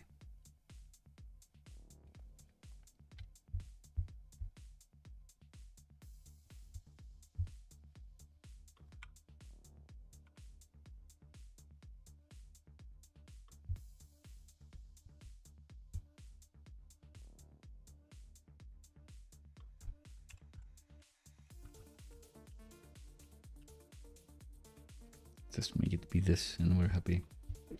So it just has 3 columns, right? Name, hook, actions. This would look close enough, I dare say. All right, so update or edit. Should I call this new? I think I will.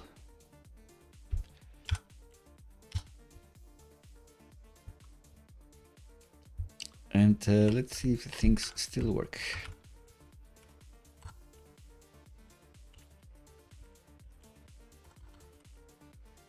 Let's put loot new. Right, we're there, and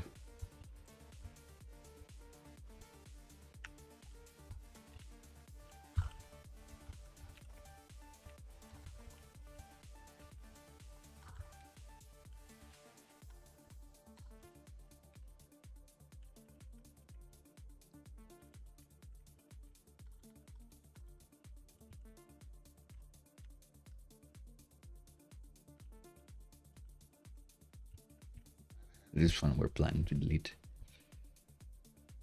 Uh,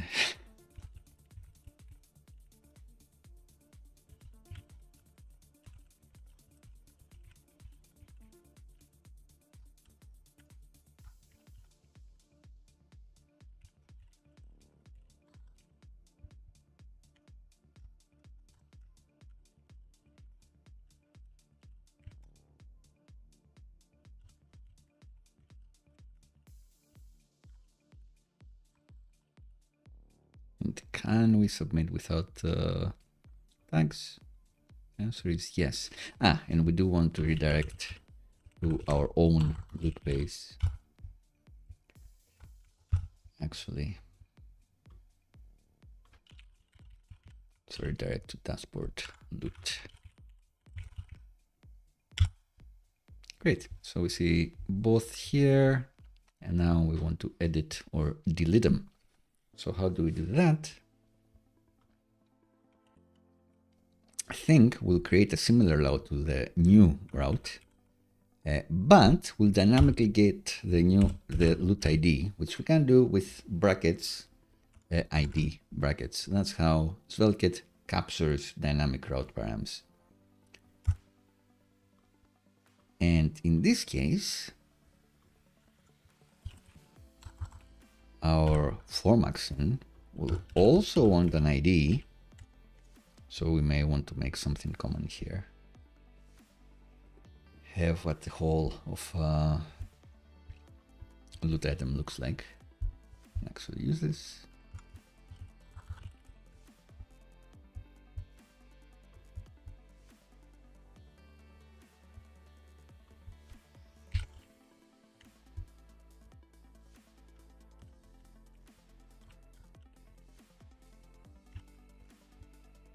We can get it here. But most importantly, like we will want to pre-fill this form. We'll see.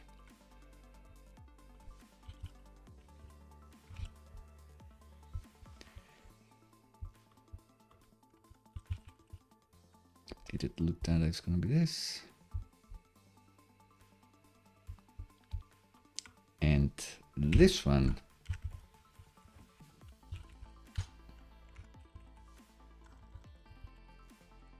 we want to do this. All right, let's go to that page. I guess we need a button here to get there. We may need to bring in a different icon once again. But for now, let's just say edit.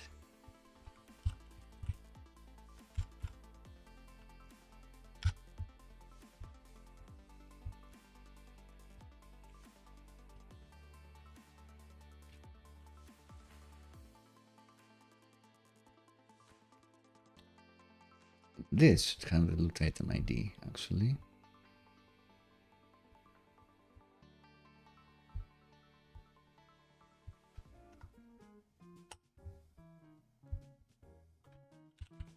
Somehow.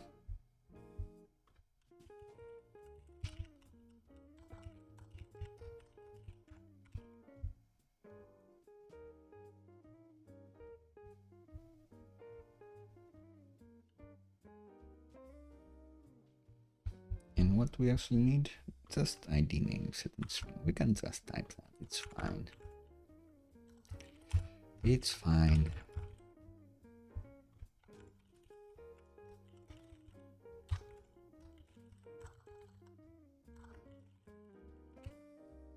Perfect.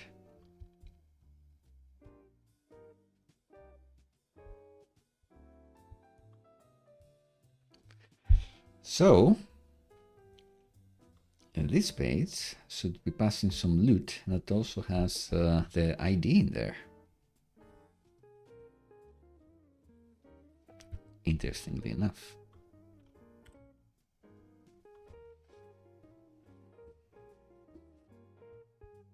So maybe we do want to get one that's for users instead of get for user, I guess.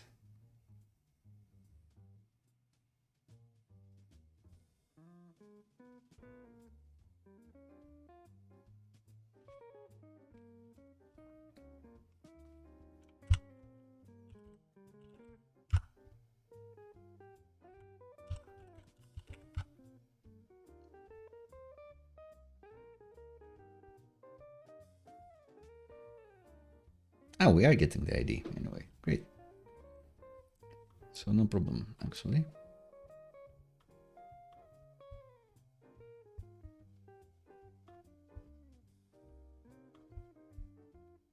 So what's the problem with this?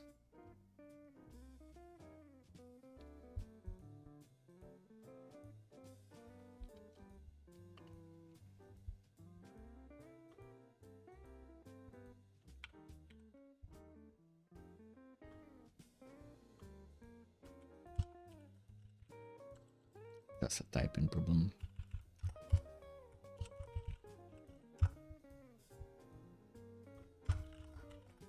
We are returning an ID here. I think that's fine.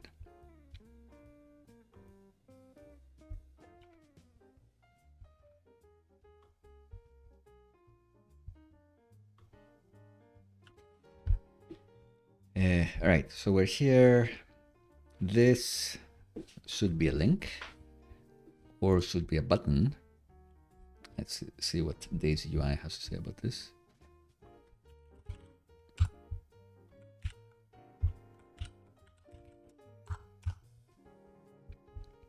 Like a decent button with an icon.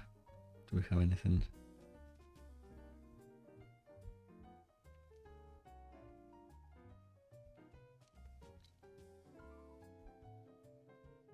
Not really.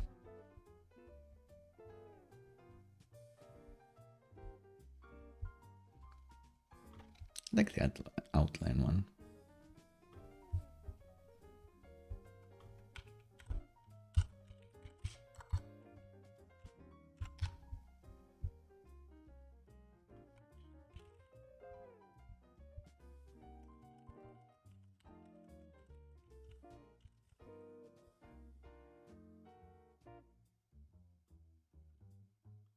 Sure, it doesn't look too bad.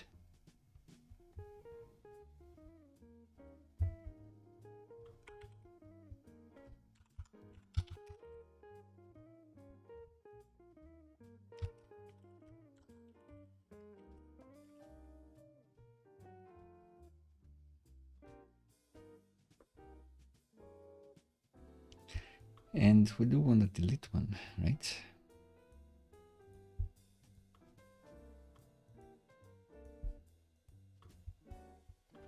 So this is preemptively created.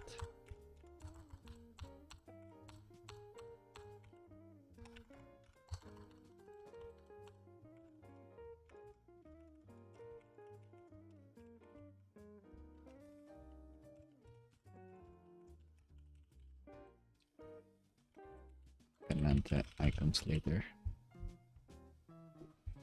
Edit, delete. Looks great.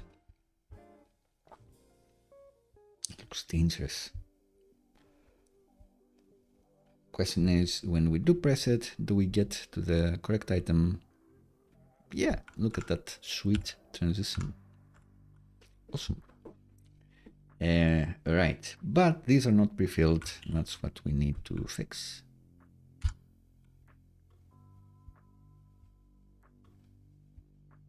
So we get here.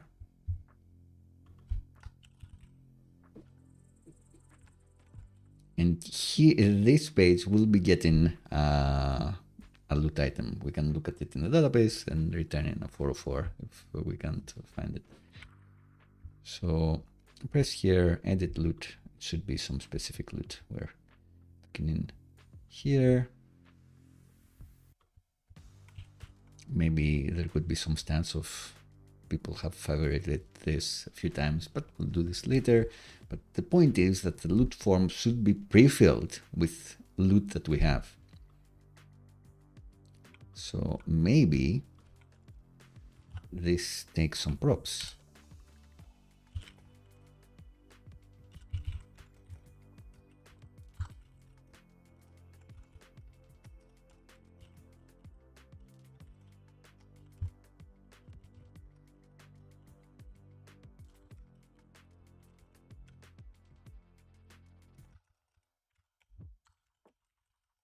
TypeScript here, so you can import things, use types and stuff. And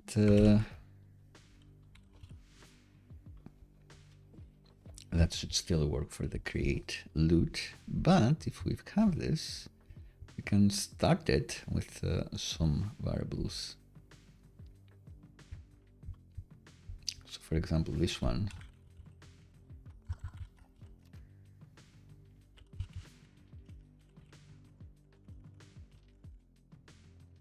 Can start with loot name.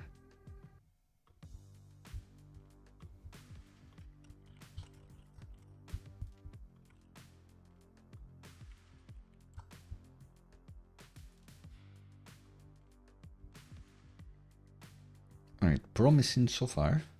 And in the new loot page here, even though we're not passing in loot, it's fine. But in the other page, we want to pass in the loot that already exists, or redirect if we manage to get into the wrong ID. But this means we need to find the loot from the database. So let's extend our loot repo once again.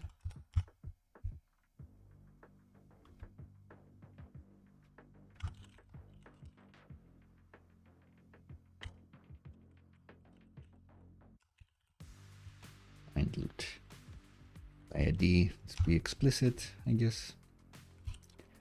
Why not?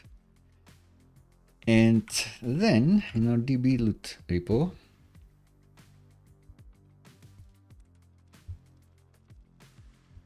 this is intense. Oh, what a query. Yeah, let's write it from scratch. Just find by ID. Yeah, we're calling get all the other one, so find by ID.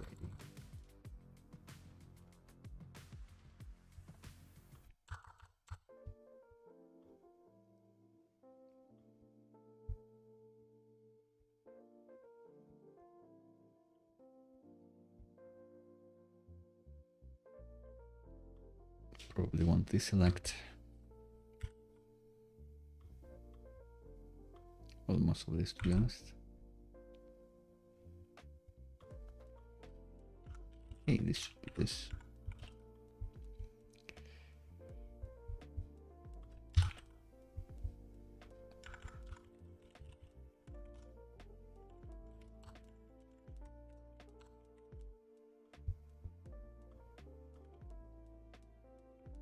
We don't want this. Yeah, we don't want an order. We want a where clause. Loot ID is this. Limit 1.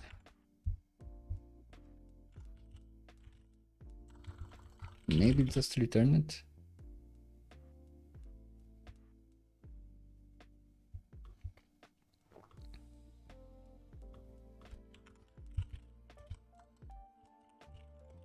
Get the first item here and return it.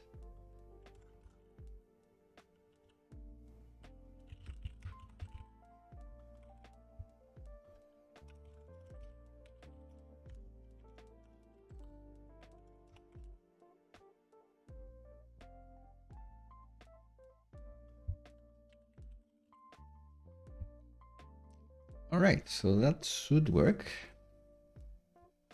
Get the ID again, sure. And the user ID.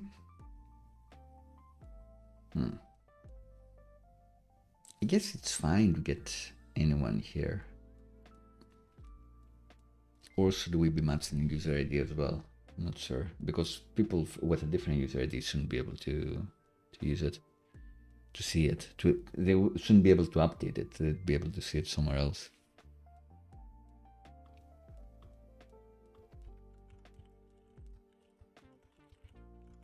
Maybe have like an optional one.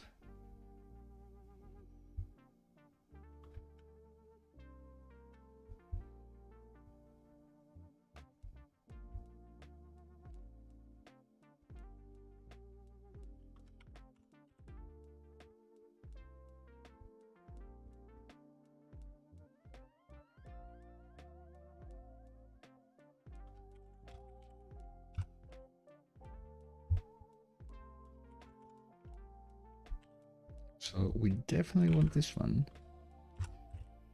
And if user ID, we won't do the same trick again.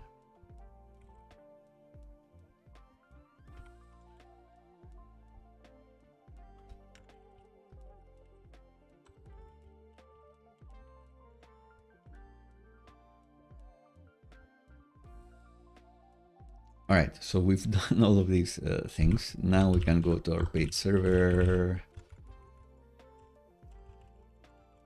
here and use the loot repo from the locals.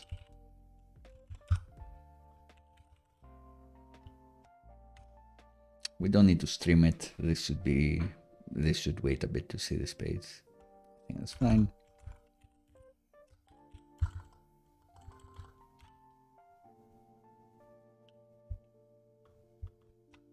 Structure this. Find by ID. Potentially the user ID.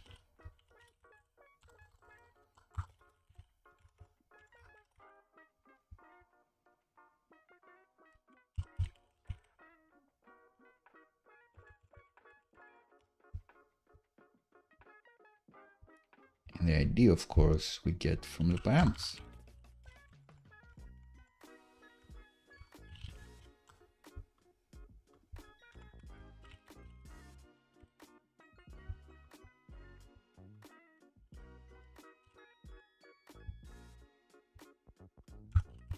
And then we return this loot and everything should be fine. But now the UI has access to this loot. So here we can let data equals props. SvelteKit will magically type this depending on what we are returning in our page.server.ts load method. So here we can do loot equals loot. Then it's upset because it's going to be like this, maybe null. But if we do things correctly on the server,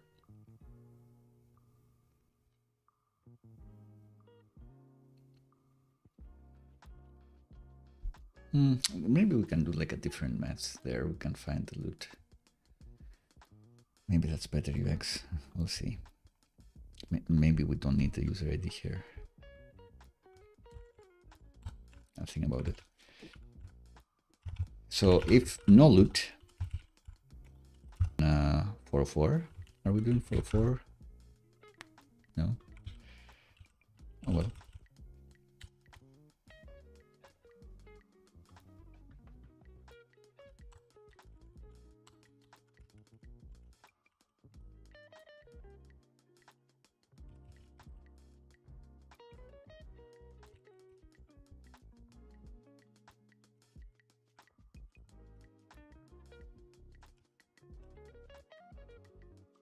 But if this exists, if this happens, oh, we're not returning the user ID here. Interesting.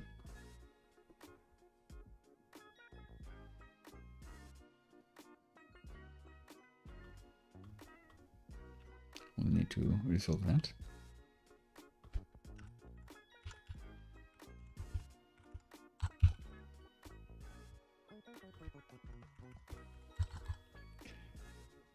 But we can say for one, we usually do.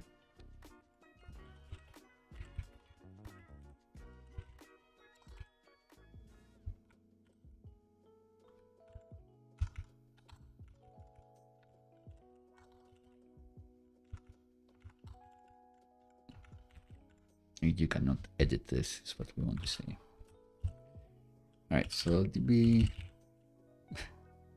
You may not edit vampire search of time. Great. That doesn't sound correct.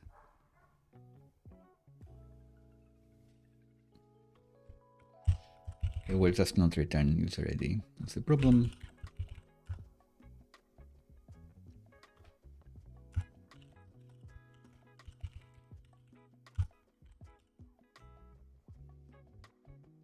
And now we're like, yeah, you can edit this and you can go here and you can edit it as much as you want. Perfect. It's all coming together.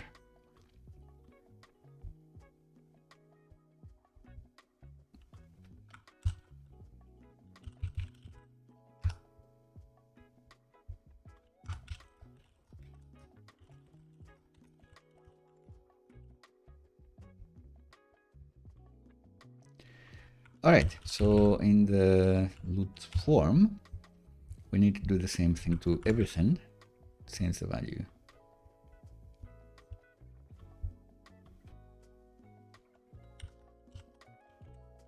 We may have a problem with the selected value here.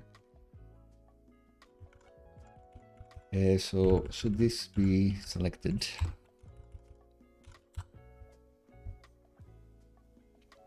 The answer is maybe.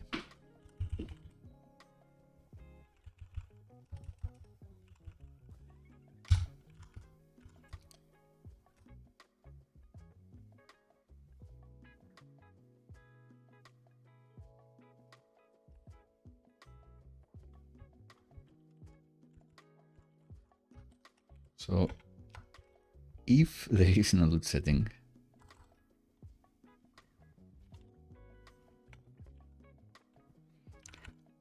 or loot setting is fantasy, then this should be selected, so we can like flip it just in case and pre-select it.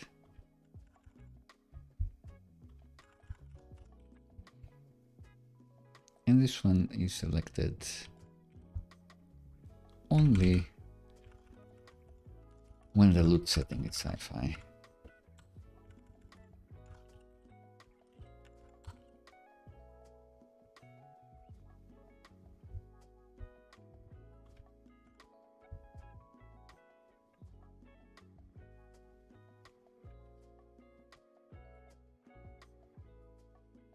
Yeah, what's the problem? No problem. Cool. So that should be fine.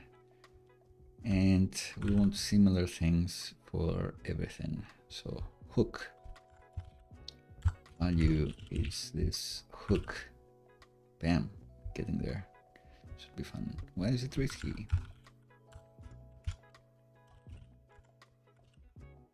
Bam. What does it look like? Bam. Lore. Literally said lore.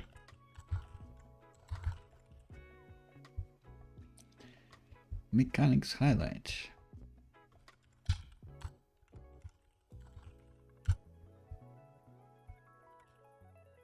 Bang. And finally, the tags. Cool. So let's see, can we remove this? And double check. So this is a common component. It's used. No, it's not yet, but it should be. So let's bring it up here. I think that's gonna be fine. He said breaking. Yep. It's just one level up, isn't it? It should be just one level up.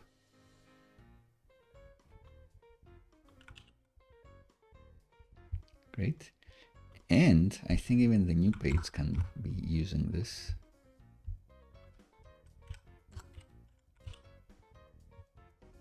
So if we change how either of them works, we're good to go. So if we go to the new page, we're using the same one, we can still submit, which still works great. But if we go to edit either one, get it pre-filled. Let's try to update this.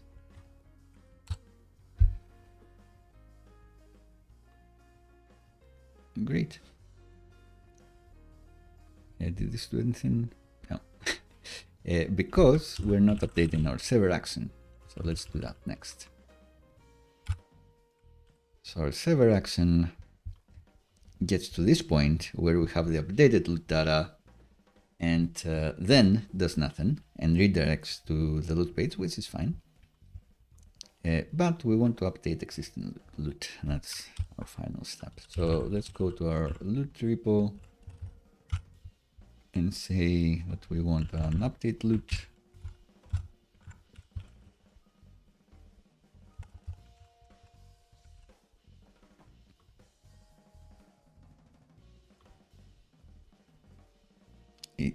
It's gonna need an ID as well.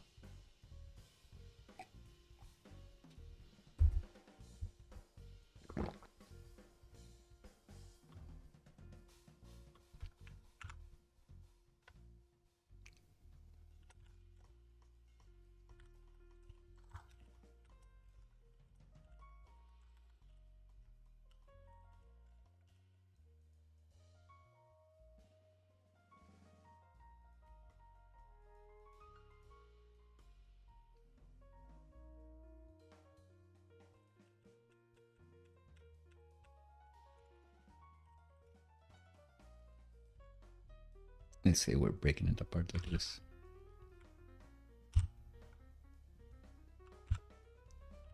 So now in the DB loot repo, I can only imagine we have an operation that's kind of like create, but it is actually update. And how does that work with Drizzle? Actually, we've done it before. Update. Just update. Sent and where.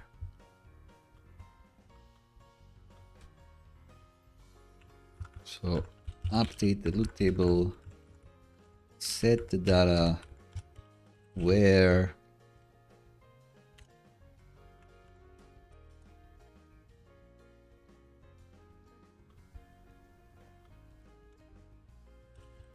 but this is gonna be string and great. And this can be a parcel. Then get the ID back.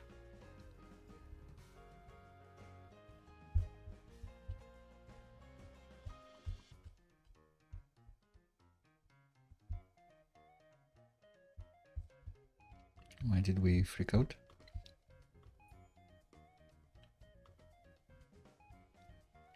Is this ID string? That's a bit suspect.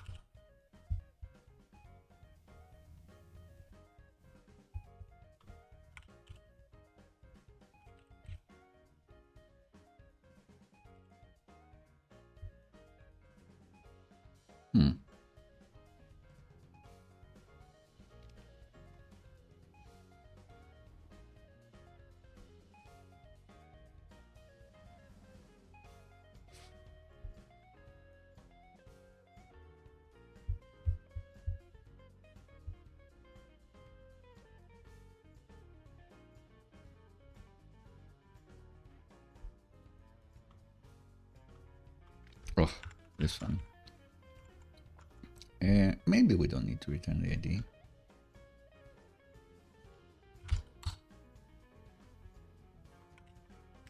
Just update it and return whatever you had. Makes sense. Page server, dashboard.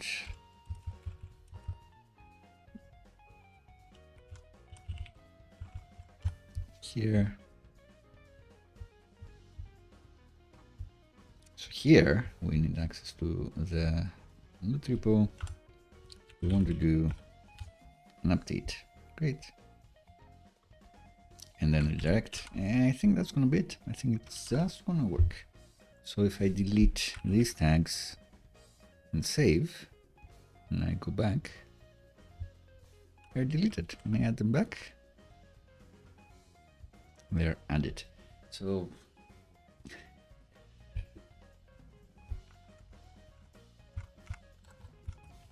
speed walls of embracers. Save. Great. See, the name is updated indeed. Change this to sci-fi, see if it prefills correctly. Right, different color because it's sci-fi. Great. gets pre-filled correctly. Perfect. So update operation.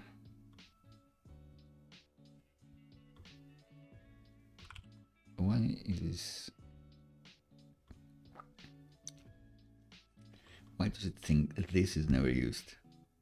Because I can see it grayed out.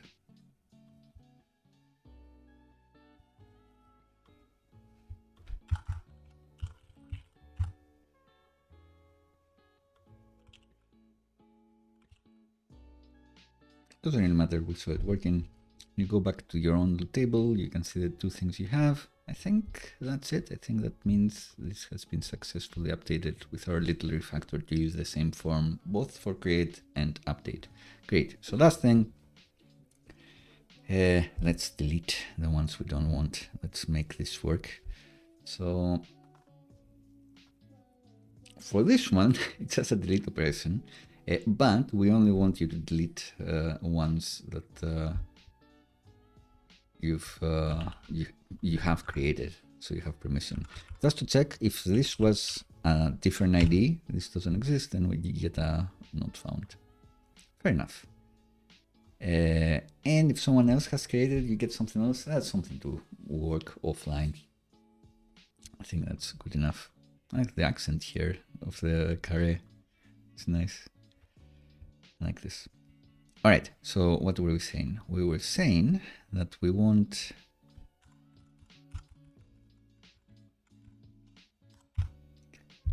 this button to, without confirmation, just delete the loot. And I'll do maybe my final sip of coffee while you think, how do we do this?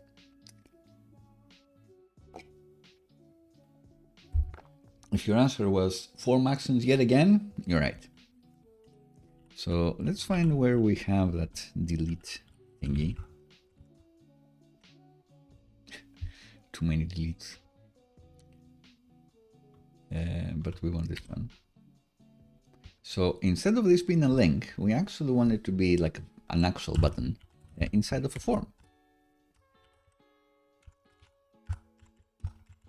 And this should be a button. Therefore,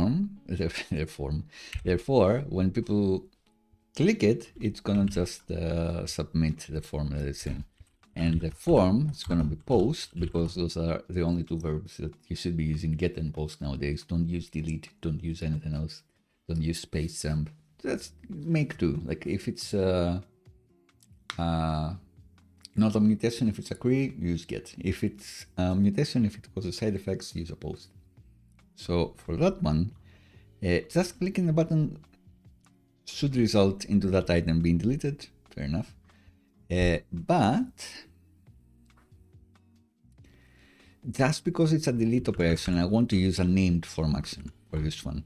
Even though we may not have another action, form action in this page, I want to use a named one for this one. Just because it's delete. Like when it's delete, I want to be more explicit, I guess. So the action is gonna be delete. And I think that's how you type it.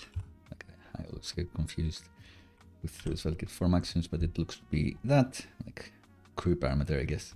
Slash delete. But now for this will get handled. We'll want to have a hidden input in here with the ID. And on our server, we want to have that named form action as well. So export const actions again, type it with the actions object that SvelteKit dev server generates for us. But instead of a default action, we'll have a delete action here. And get the locals, blah, blah, blah. And what we want to do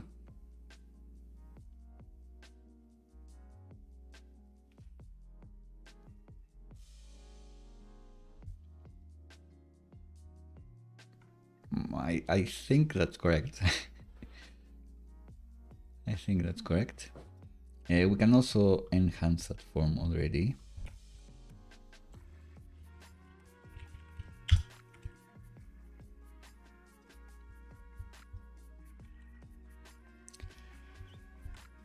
we want to go to our loot repo once again and give a delete action. Let's say that gets the ID of the thing and the user ID. Yeah, let's say that that's necessary. Doesn't really matter. And returns nothing. So in our DB loot repo, much like the update, you're gonna have one that's called delete, text ID, and the user ID. It's another string. And delete from loot, where two things need to happen. The loot ID should be this, but also the user ID should equal the given user ID. And return nothing.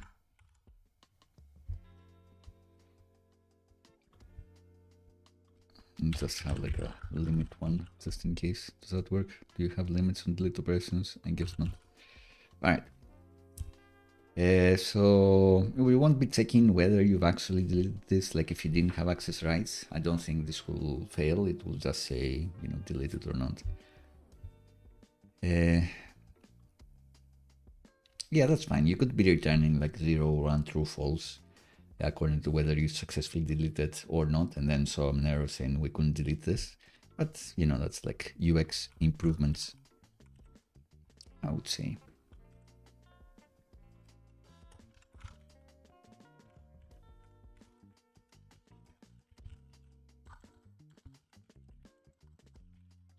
Keep it here.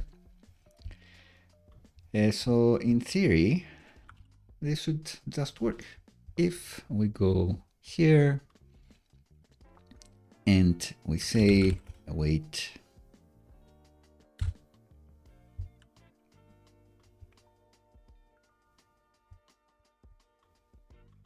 the params. This has form data actually, so we need to do the same thing again. We need to do Zod yet again.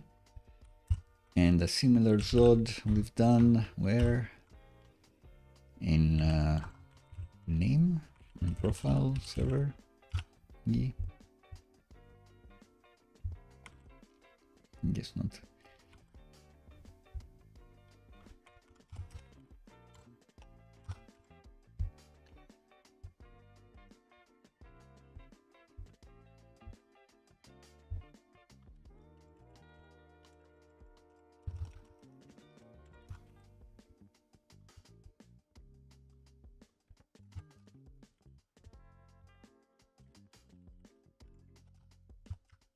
So we want a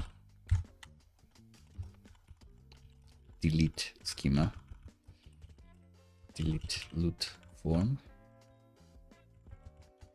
which will only be just a string. You just need the ID. So this one we can save parse from the form data.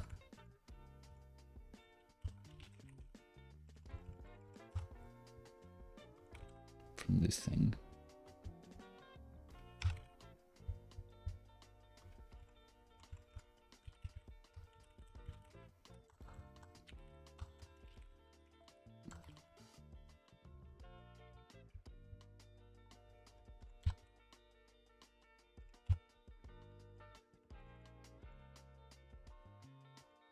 This is an unexpected error, like, because we should have the ID.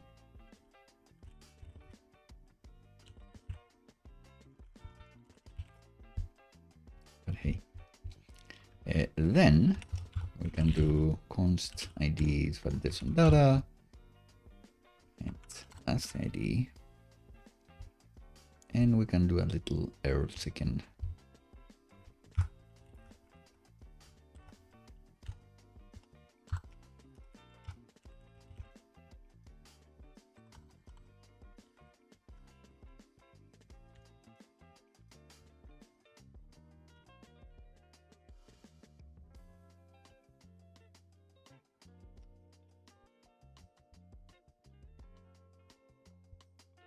So we have failed here.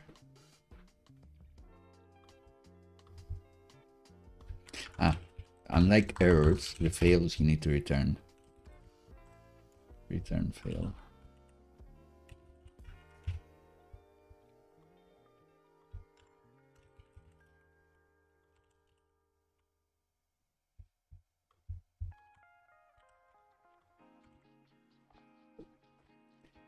All right. So now, in theory, if I press delete here, this should be deleted and disappear. And let's see. Bam. Nailed it. Cool. Gone forever. Amazing. All right. So I think we've done everything we really wanted. Do undo. So how would you do undo? Actually, maybe I should have done this first. I had forgotten about this. The most common trick to do undo is, instead of actually deleting stuff, you would be soft deleting things. So you would have a column called deleted or similar, which would be a Boolean or whatever according to your database, and defaults to not deleted. So instead of in our database implementation doing a delete operation, we'd actually be doing an update operation to update the deleted column to true. It's actually been deleted.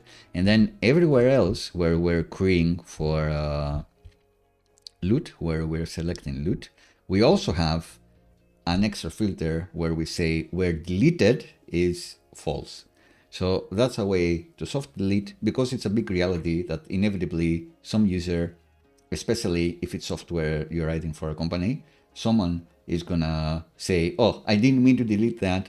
Can you please undo it? Like I've been working on this report for 2 years and now I've accidentally deleted it. And then you either have it lost forever, or if you have database backups and all of that, you'll need to look into those and recover the data there.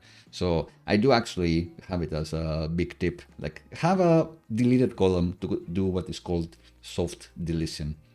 It does cause a bit more work where you're doing the selects, where you need to remember that you need to filter for the non-deleted ones, the non-soft deleted ones, and you never do like real deletion operations. But it helps because at some point someone will delete something they don't want. They would be expecting an undo or whatever, and they'll be disappointed when you tell them, sorry, it's gone forever. So yeah, that's actually a great route of how to do this. Maybe we'll refactor this in the future. Like let me know in the comments. So no, I created a loot and deleted it and I didn't mean to. I was just playing around. I was trying to see if the delete button works. I thought there would be like an alert popping up and then it would say, are you sure you want to delete? And not that it was like just bam, gone. So yeah, we may refactor this in the future, but for big projects, especially if you're doing them for companies, have a soft deleted column, like do fake deletions, don't actually delete it from a database. And it happens in things like Gmails and everywhere now, where things you delete actually go to a trash bin for 30 days, and then they actually get for real deleted in the database. No one is doing straight delete operations. Yeah, so that's a way to do that. So let's add a to do here.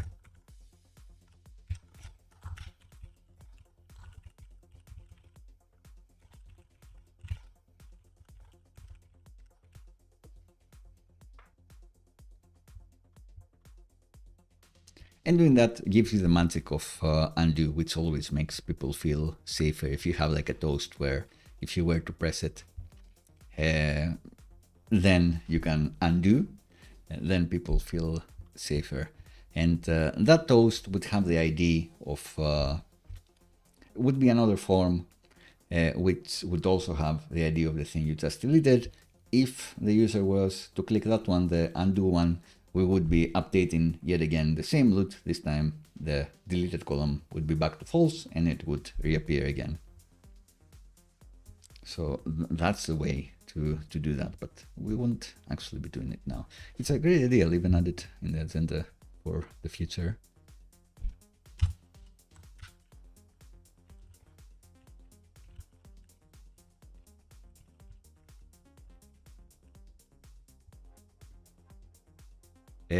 Cool. So I think this is it. There's still time to suggest things because there is no way to get into any of these. And I don't know where should I be adding this? If you're logged in, do you have like a whole different category of things you can do in the sidebar? Not sure. Maybe just a dashboard route that gets you to the loot table. Yeah, let's just call it dashboard, and we'll be making more stuff in the dashboard in the future. So in the header, if you are logged in,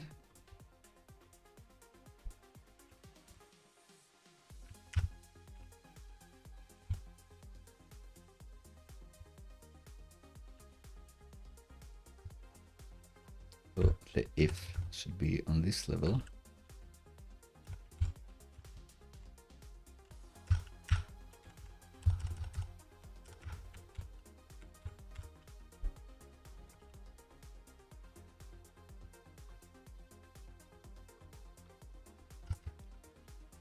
If you are logged in, you get 2 list items here, get a dashboard as well, if this is big enough.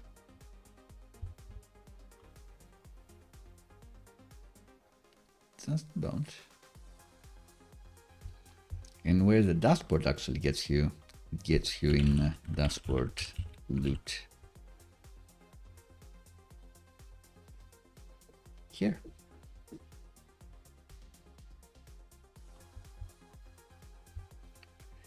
And maybe in the side now as well.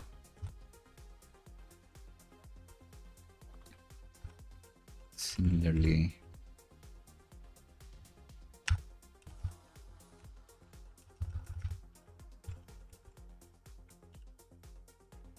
if you are logged in,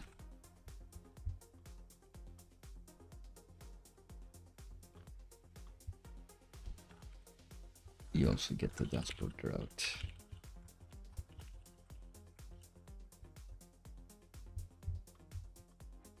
You could actually be getting like a whole section.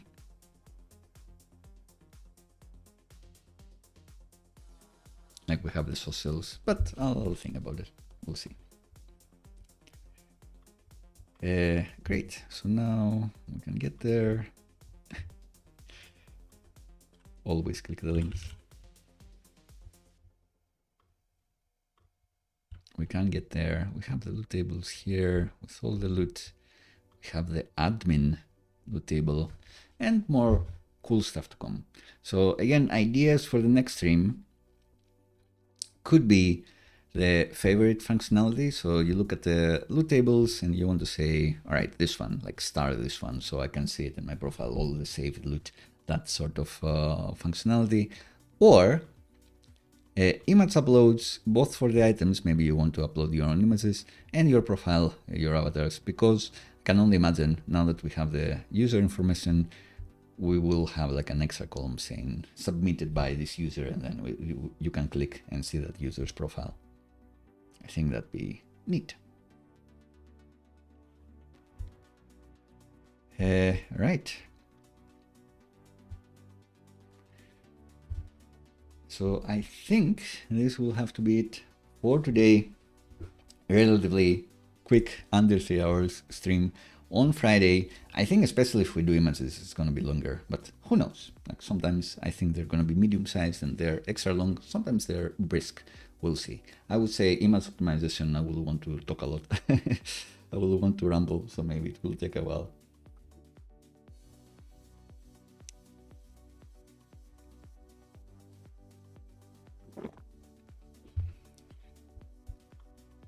All right, it was a pleasure to code along yet again today.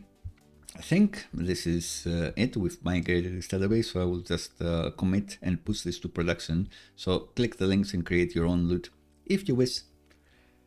And I look forward to seeing what you submit if you do. Okay, I like that sort of stuff. One day I'll be creating my own campaign. Special thanks to everyone watching. I appreciate your watch time. For sure, it's great to code along with someone else, finding some value in this besides myself, and special thanks to the chat as always.